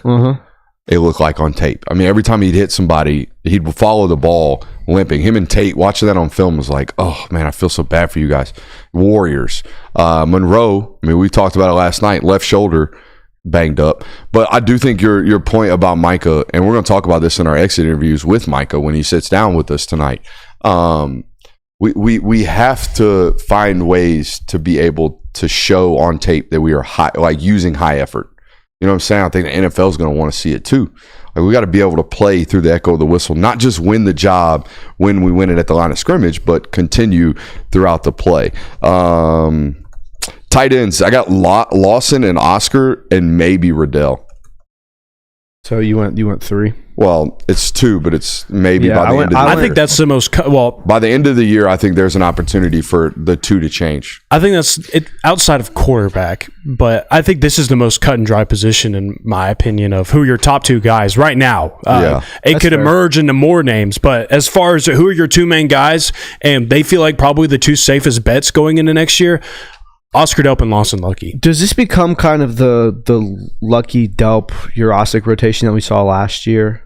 Yeah. Where you kind of usher Riddell into that Jurasic role where it's like, hey, just keep getting playing time, and then we're gonna we're gonna use you a lot more come the end of the year. Yeah, and especially with the way that Riddell was recruited out of high school, I don't worry about you not using Colton Heinrich in year 2. You know what I mean? If Tennessee Tech or Texas Tech wants to poach Colton Heinrich after this fall, okay.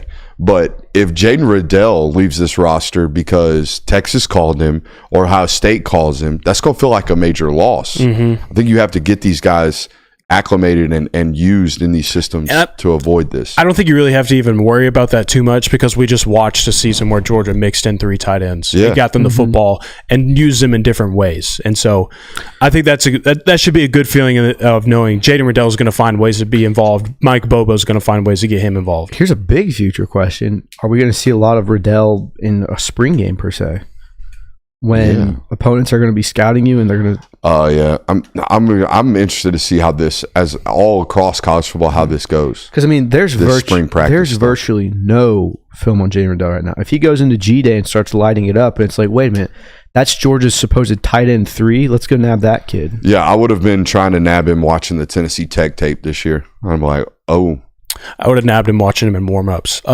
Yeah. This freshman, let's give him a call. Yeah. Let's see what's going on there. This guy, not bad. Is Oscar Delp coming back? Might want to give him a phone call and see what Riddell's situation's like now. Yeah. So I think that would just don't even need to see him catch a West football. Coast kid too. Yeah. That would just be an interesting dynamic to pay attention to because I think there will come a point maybe this season after the spring day happens, which God knows that's a long way away, where we're like, we would have wished to see more Jaden Riddell this game or more of so-and-so, but there's probably a reason for that. More stacked room, tight end room or linebacker room? Oh, that's tough. I think you have to go tight end because linebacker, we play 2 of them all the time. Well, not even that. I think the linebacker room, there's more guys in there that's like, it's more that the tight end room is that there's unproven guys. Like Ethan Barbour in there, Elias Williams, those are all names where it's like, oh man, that could be someone extremely special. Where it's like they're new now. Jaden Riddell, we still haven't seen his potential. Lawson Lucky, Delp, like I think you can name all 5 of those guys and like feel confident or excited if they were playing in a game for you. Bet. I would probably lean linebacker room, honestly, just because I think there's a little bit more answered questions, and I know that Justin Williams and even Chris Cole, I know he got some run last year, but some of the young guys haven't really played all that much. But I feel like they're a little bit further ahead right now than maybe some of the younger guys you would be banking on in the tight end room. But CJ Allen is good. Chris Cole looks very promising. All good things talking about Justin Williams. There's a name I'm blanking on right now that I'm not thinking of. But Christopher Jones? No, he is one of them, obviously, but the other one, one of the veteran guys that's been around for a little bit, Troy Bowles. Yeah, he's Troy gone. Bowles. Michigan. The other one. There's another one in this mix that I'm blanking on right now. Someone will help me out. Raylan Wilson. There you go. That's the name I'm thinking of. That's a big name. Raylan Wilson, yeah. So I think the linebacker room in totality right now, as it sits, I would probably lean on right now. All right, so do you guys want to transition into exit interviews or talk about a man who has exited football? Dude, man, exit football. So Brock Vandergriff, I almost called him Bryce Vandergriff. Brock Vandergriff retired from football about a month ago, and he's finally gotten into the media circuit, at least in terms of answering interview requests. And it did about 3 of them, it seems like, in the last 24 hours. And I'm going to be honest, when the guy originally retired from football, I was like, oh, well, this is a coaching career startup waiting to happen. Like, go ahead and invest in some stock of Brock Vandergriff, the football coach. Now, he said he wanted to avoid the words burnout, but reading those quotes from Brock Vandergriff today make it seem to me that he didn't want to play football no more because he was kind of tired of playing football. Yeah, what it read like to me. And I mean, like, people reach this stage of life, and everyone who, even in high school, understands that, like, there's a certain point where you reach the end of your career and you go, okay, I want nothing. You went through it. Buddy, when I got done playing football, my kids weren't playing it. I wasn't going to be anywhere near it. I was completely done with the sport. Yeah. When I got done, I took 2 years off of doing nothing. Yeah. With regards to football. So, I mean, it's a very common thing for this to do. And it seems like it reads like that. Like he said, I just said, coach, there's nothing in your program or you at all. It's more of a decision than anything else. There weren't any external factors that played into it. I won't say I was burnt out. I was just ready for the next stage of my life. Now, I mean, he's not saying burnt out on it, but it's very clear that he's not eager to get back into the field anytime Also soon. very clear to me that money does not motivate Mr. Vandergriff very much because he turned down about $400,000, I would imagine. Yeah. To just survive another one. In this read from On 3, like, it talks about how Mark Stoops wanted him to come back. Yeah. Like, they were going to have him back in 2025, and he just said, I think I'm good. If my season was riding on Zach Calzada, I would probably want the former 5-star back of my roster too. Yeah, hey. Just saying. Now, Pops did provide quotes that said basically Brock is a competitor that ties himself to wins and losses, and that certainly didn't go very well for him this year. So I don't know. Yeah, I relate to someone who's like, man, I thought this was going to be way better than, as a kid, I dreamed of doing this. And my whole life is football. Maybe it's not what I thought it was. I guess the good thing, though, is like from this perspective of at least he got the opportunity to find an answer to that because, I mean, he spent until he got to Kentucky, he spent his whole college career wondering if he was going to be able to do this. And so he had to go somewhere to find that answer. And at least he got to live it out. Like he got to do a season. He got to start at an SEC program.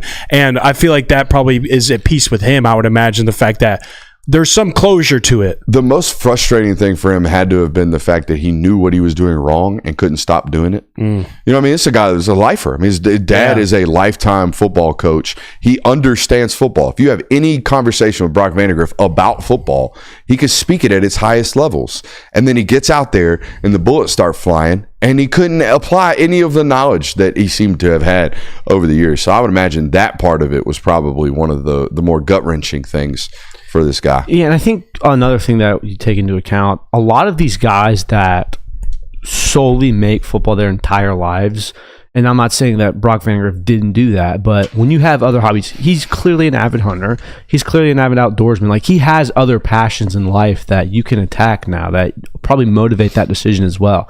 Like, if you were someone where it's like, I only play football, I do nothing else, I eat, drink, sleep, breathe the entire sport, walking away from it becomes hard. But when you have, other hobbies and other things that you enjoy doing, it makes it a little bit easier. So I think that's what he's probably going to do now. He's probably going to pursue those other hobbies. I mean, I don't know if you follow him on Instagram, but he's killing something every other weekend. I texted him the day it was announced that he was retiring. Yeah. And just sent him a message. And I got one back that basically said, like, no stress in my life. I'm in a deer stand right now. So it's where man's going to be. Checks out. For the next several years. It's a good place to be. Yeah, them walls going to be filled with dead stuffed animals. Hell yeah. We ought to get one of them. We got a big old dead buffalo head right here in the middle of the wall. I'm pretty sure. Think the studs could handle that? Yeah. Yeah? Let's go out to the Midwest. We'll kill this one. We'll kill this one. We'll find him and we'll shoot him. I don't know if the studs with can a handle gun that. this time instead of a camera. I was just thinking do maybe. Do you even have a license for that? You got to have a license? To kill a buffalo? A tag. I was thinking a license can't be much of a problem. Go through a couple online little things, click a couple boxes, go through a background check. I'm sure you're good. I'd say that's probably. Dude, I was thinking like a mule deer. I wasn't thinking of freaking buffalo. Yeah. Why don't we just go to Africa and get an elephant? Hey, I mean, I think that's illegal. I think PETA might get on us then. An exaggeration. Ain't nobody worried about no little buffalo. Are they endangered? I think we should be worried about the buffalo. I mean, I care about the buffalo, but wouldn't it be awesome to have his spirit right here on the wall? I don't know how we'd zoom in, dude. Would we zoom in on the buffalo head or the logo? Hey, Monroe Freeland, I'm glad you got to hear part of this conversation. Come on in, son, and sit on down. We got exit interview times for you guys right now. First and foremost, Monroe, how's the shoulder, buddy? That's a little sore, Coach, but I'm dealing with the... Actually, no, hang on. Do this over again. How's the shoulder, buddy? It's good, Coach. I'm in my sling right now after my surgery. That's a good little sling you got going on. I could make a makeshift one. That's too quick. First guy operate under the knife, not under Ron Corson's care. How's that feel?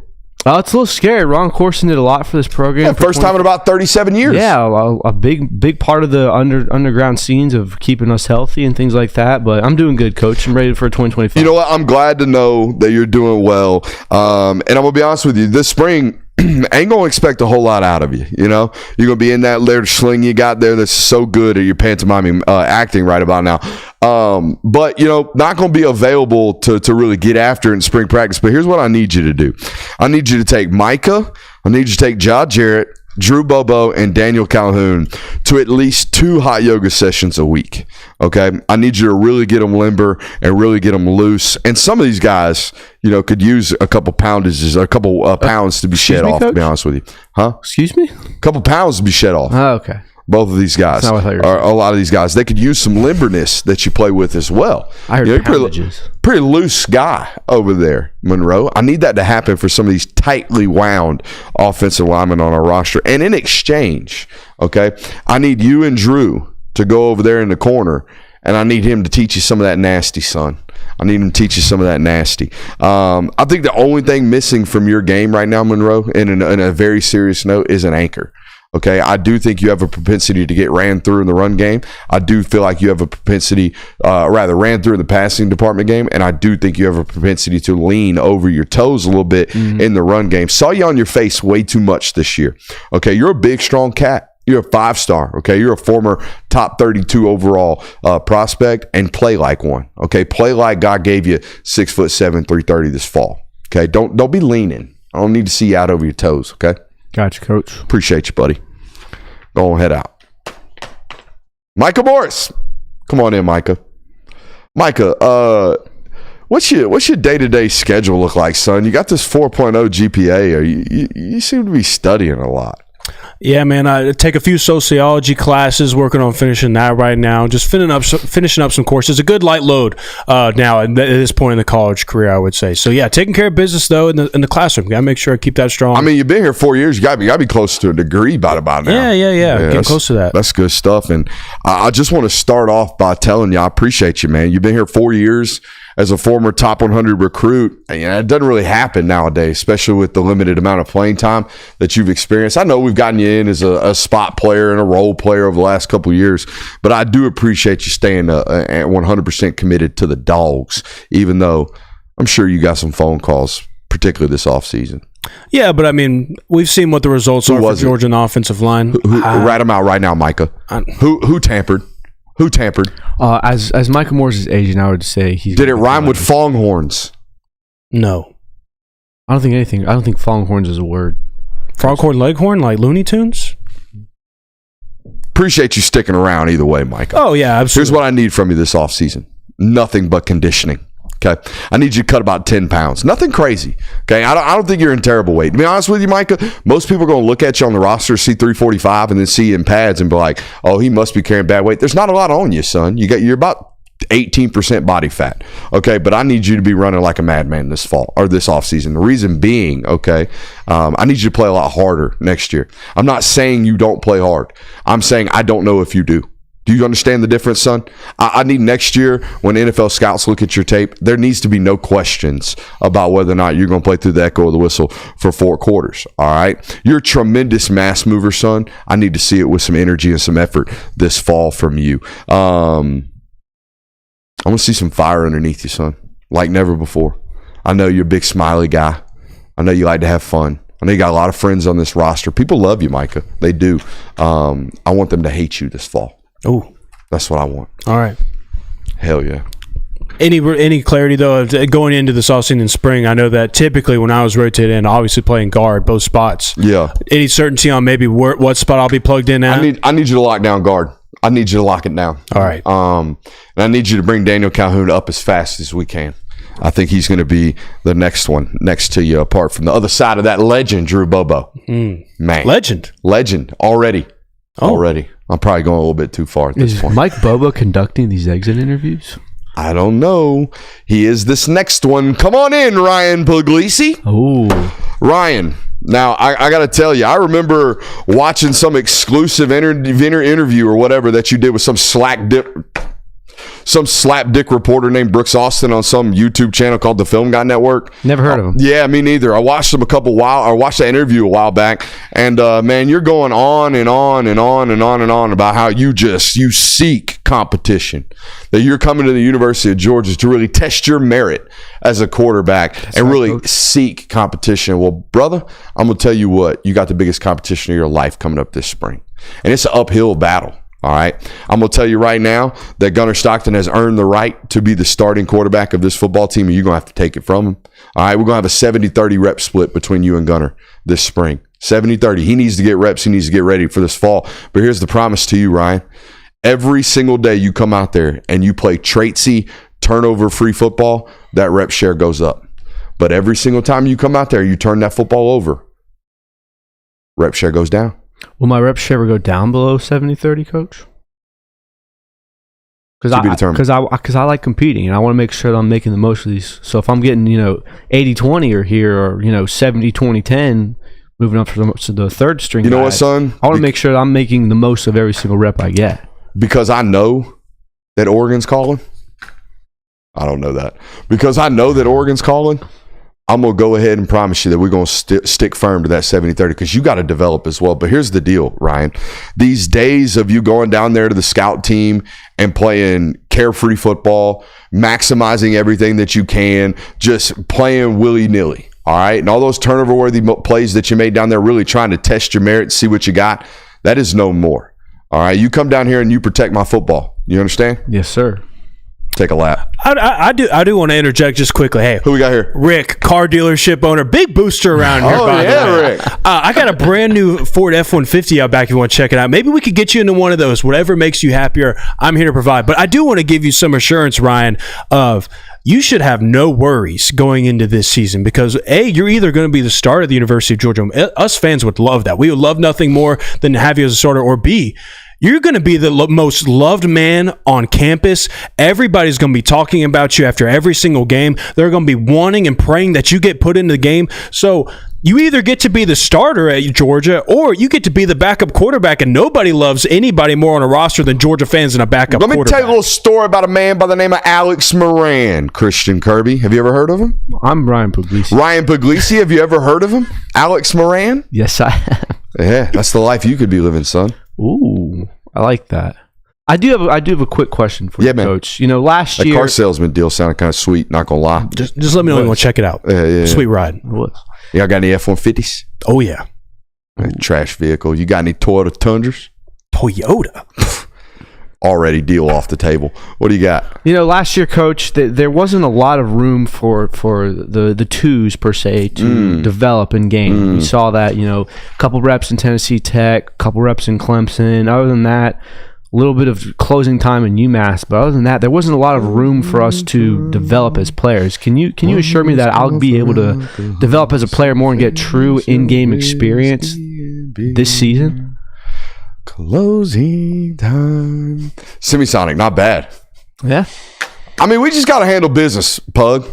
And honestly, I want you to get backup time because that slapdick that I was talking about earlier, that Brooks Austin guy, he's got an elite nickname for you called Pugga. All right? And I think we can get that into action. But here's the deal.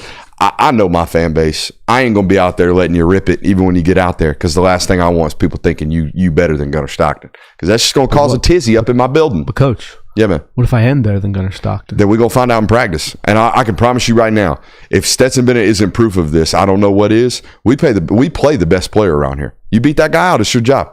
Ain't no doubt. But again, uphill battle because it ain't just on-field performance, all right? At number 14, you've seen him, Ryan. Number 14 can lead men, all right? Appreciate you for being here, Ryan. No doubt. Let's come on talk to Ja'Cory Thomas up next. Come on in, Ja'Cory. Come on in, Ja'Cory. A little tall to be Ja'Cory. Interesting. Off-season growth spurt, it happens. Still growing. Here's the deal, Ja'Cory. I know you see it, man. I know you see the number of folks that we brought in this offseason. And knowing how you're built, Ja'Cory, you're going to take it with a smile on your face. It's going to motivate you the right way. Honestly, for most football players, I expected this here meeting to happen with your agent or your representative about a month ago when we decided to go land 3 transfers at your position. So I appreciate you for handling it like an adult and handling it like a man and waiting for our scheduled time to come in here and express grievances that I presume you don't even have because you love the G, don't you, Ja'Cory? I do. You guys were the team that gave me a chance when a lot of other teams of this caliber were not willing to. So I have a lot of loyalty to the University of Georgia. You guys have treated me well. Just focusing in on earning my opportunity to finally earn the spot that I've been wanting since I got here. And look, here's the deal. You're going to start the spring, okay, as the number 1 next to KJ Bolden. But I'm going to ask something of you here, Ja'Cory. I'm going to ask you to do something relatively selfless as well. While you're competing for this starting job at safety, I also need you to learn how to back up Jonel Aguero at star. Because here's the deal.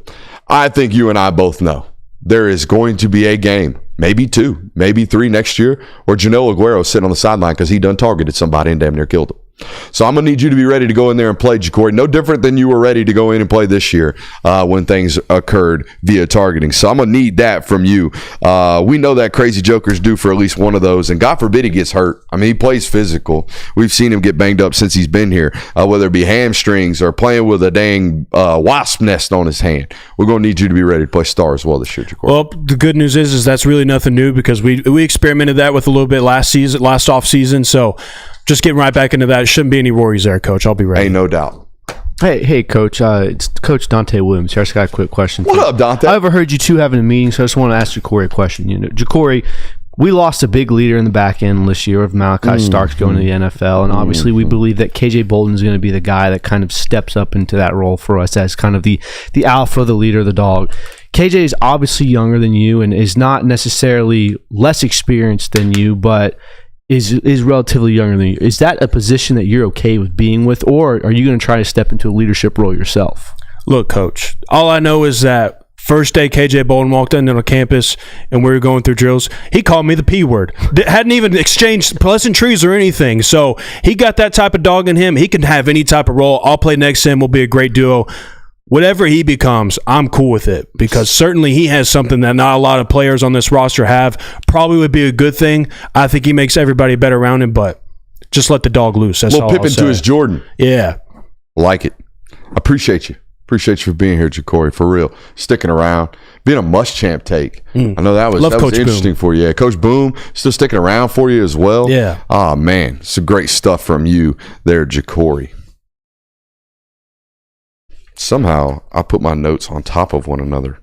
So we've got to go all the way back. We have a nostalgia tape. We do have nostalgia I tape. do want to send you this recap right quick for the basketball game and have you produce this if you could.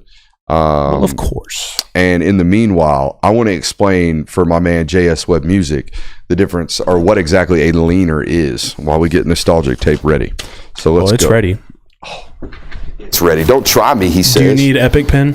Nah, might not. Okay, a leaner is simple. All right. Back in the day, we would teach offensive linemen to play with, quote, a flat back. Nowadays, we don't want that. Okay, nowadays, I want your hips and your glutes engaged. Okay, I want one of them. All right, hey, yo, I want your hips and your glutes engaged. I want you to play with a pole down your spine, all right, and play strong. Anytime we lean over our toes, we become a leaner, all right, we are going to get snatched down on our face. I had an offensive line coach back in the day that used to talk about eating our face. Okay, I want to take my chin, I want to eat my face, keep my head out of contact. Anytime I see one of these, we're a vulnerable football player. Okay, I also know from my background as an offensive lineman, anytime I felt like I was outmatched in the strength department, if I felt like I had to play over my toes to create movement, I was in trouble for 4 quarters, all right? Those are the only things we solve in the weight room and in our technique and in our fundamentals. Let's start talking about this here nostalgic tape.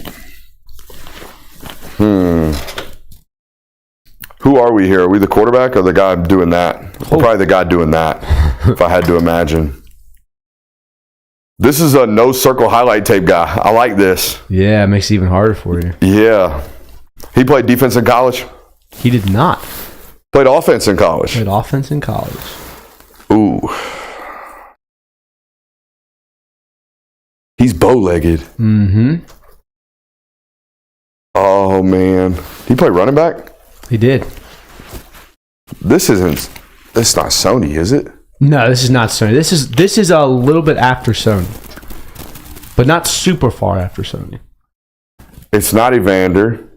No. It's not Brian Harrion. Evander was a much more straightforward guy. This is Kenny McIntosh? This is Kenny McIntosh. Oh, wow. Flashy tape. Yeah, man, he's got it. I loved how smooth of an athlete Kenny was. If he ever stayed healthy, I really thought he could have had like a DeAndre Swift type of career. Oh, absolutely. I mean, he was that type of. I mean, that's kind of dead leg. I thought one of his best games was against Baylor in the Sugar Bowl. Yeah, 2019. I thought he was dynamic. I mean, he kind of had that DeAndre Swift role for you in 22. It just so happened that you weren't necessarily as much of a running-oriented team that year. That's a Philly kid? No, this is a Washington kid, I think. Or Oregon, maybe? That whole area, I kind of smorgasbord together with regards to recruiting. I believe he was committed to Oregon at one point. Woo! Change of direction is nasty. Yeah, it is. The dead leg was always there. Mm-hmm. Now, what were the injuries? Weren't they all nagging? Wasn't it always like soft tissue? It was like always just like goofy stuff? Yeah. Didn't he have a hamstring, I think? Hamstring. I think he took a knee off the shin against Missouri a couple years back. It was just, as soon as he got to Seattle, same thing. It's just one of these guys that can't get the luck that he needs. I mean, shit, he's even making plays in the NFL. It's just a consistency of staying healthy thing. Mm-hmm. Yeah. Kind of one of those senior year pops. Yeah. Do we have another one? Or are we only one down? Just the only one today? Let's watch it.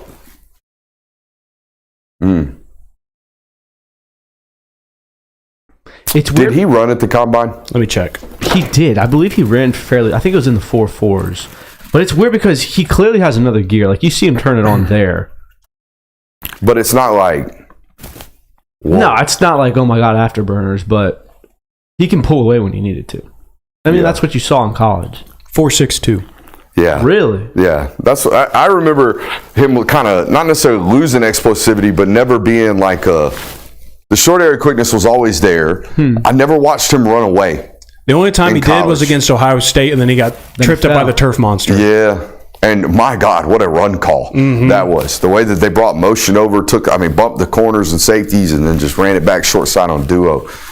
Tremendous play call in that football game.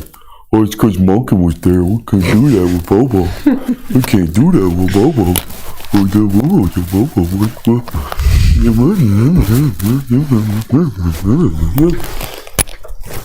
That's my comment yesterday. Show me a nostalgic tape and compare Mike Bobo to Todd Monken. You know what the comparisons are going to be? You know what the NFL whole player. entire film study is going to be? NFL player. Wow. Look at Lad McConkey. Wow. Look at Brock Bowers. But that's on Bobo for not developing. Yeah. Shame on Mike Bobo for not finding another Brock Bowers. My photographic football memory is really, really strong. It's one of the things I pride myself on, the ability to see something and know, oh, they did this at such and such time at such and such a year. I'm going to tell you, there ain't a whole lot of differences in what they do offensively now to what they were doing 2 years ago. The differences are the players. Is that a problem in of itself, though? I think everyone's having this, Kirby. I think everyone is having a player deterioration across the board. I'm talking about the fact that you are doing the same thing. You're going into year 5 of a system. Yeah. You have 5 years of film of a system. You're gonna have more tendencies than usual. People are gonna pick up on things because what you ran in 21 is very similar to what you ran in 25. That's not necessarily the fault of Mike Bobo. That's not the classic, it's a run pass scheme. That's just teams are more accustomed to the system that you run now. It's what he brought, and this is me answering for what I think Kirby Smart did. Kirby Smart hired and paid for Todd Monken to come to Georgia, knowing good and damn well that as good as he was going to do, it was only a matter of time he's going to go back to the NFL. He's going to be out of Georgia, going somewhere else. He knew it was a temporary fix. The reason they brought him in was to create Georgia offense. What Kirby Smart wanted Georgia offense to look like moving forward. I felt this same exact way about the reason Nick Saban hired Lane Kiffin at Alabama when he chose to do so. He was going to deal with the headache to create modern spread offense that college football teams were using. They were getting out of the eye. They were getting away from game managing quarterbacks, getting more into dynamic passing concepts. And then guess what? Over all of the coordinating changes, Alabama has maintained, under Nick Saban, maintained the same offensive identity, coordinator after coordinator after coordinator. I think that's what they tried to do with Monken. Now, I'm with you. Hey, coach, we've been doing the same stuff for 4 years. Maybe somebody's gotten some tells on us. Obviously, watching Notre Dame, you had some tendencies on tape. But it's what he chose to do. Yeah. And I have always been of the impression that I think I know a lot of ball. I think I give good takes about the sport of football. I don't think I'm smarter than Kirby Smart. No. Never, ever will I come on this channel and say, I know more ball, or you're doing this wrong, or you need to change this. And maybe one of the reasons why the offense has stayed relatively the same is because I think that kind of plays into Carson's strengths as a quarterback of this guy is very intelligent. This guy is a great processor. So keeping things relatively the same, if he's operating as something he's extremely comfortable with, that's going to benefit us more than likely. Whereas now, probably are going to see some changes because those two games don't translate with one another. Yeah, so, and we've talked about that a little bit already. Yeah, and also to the credit, like the offense that you ran under Carson Beck was not the carbon copy that you ran with Stetson Bennett. No.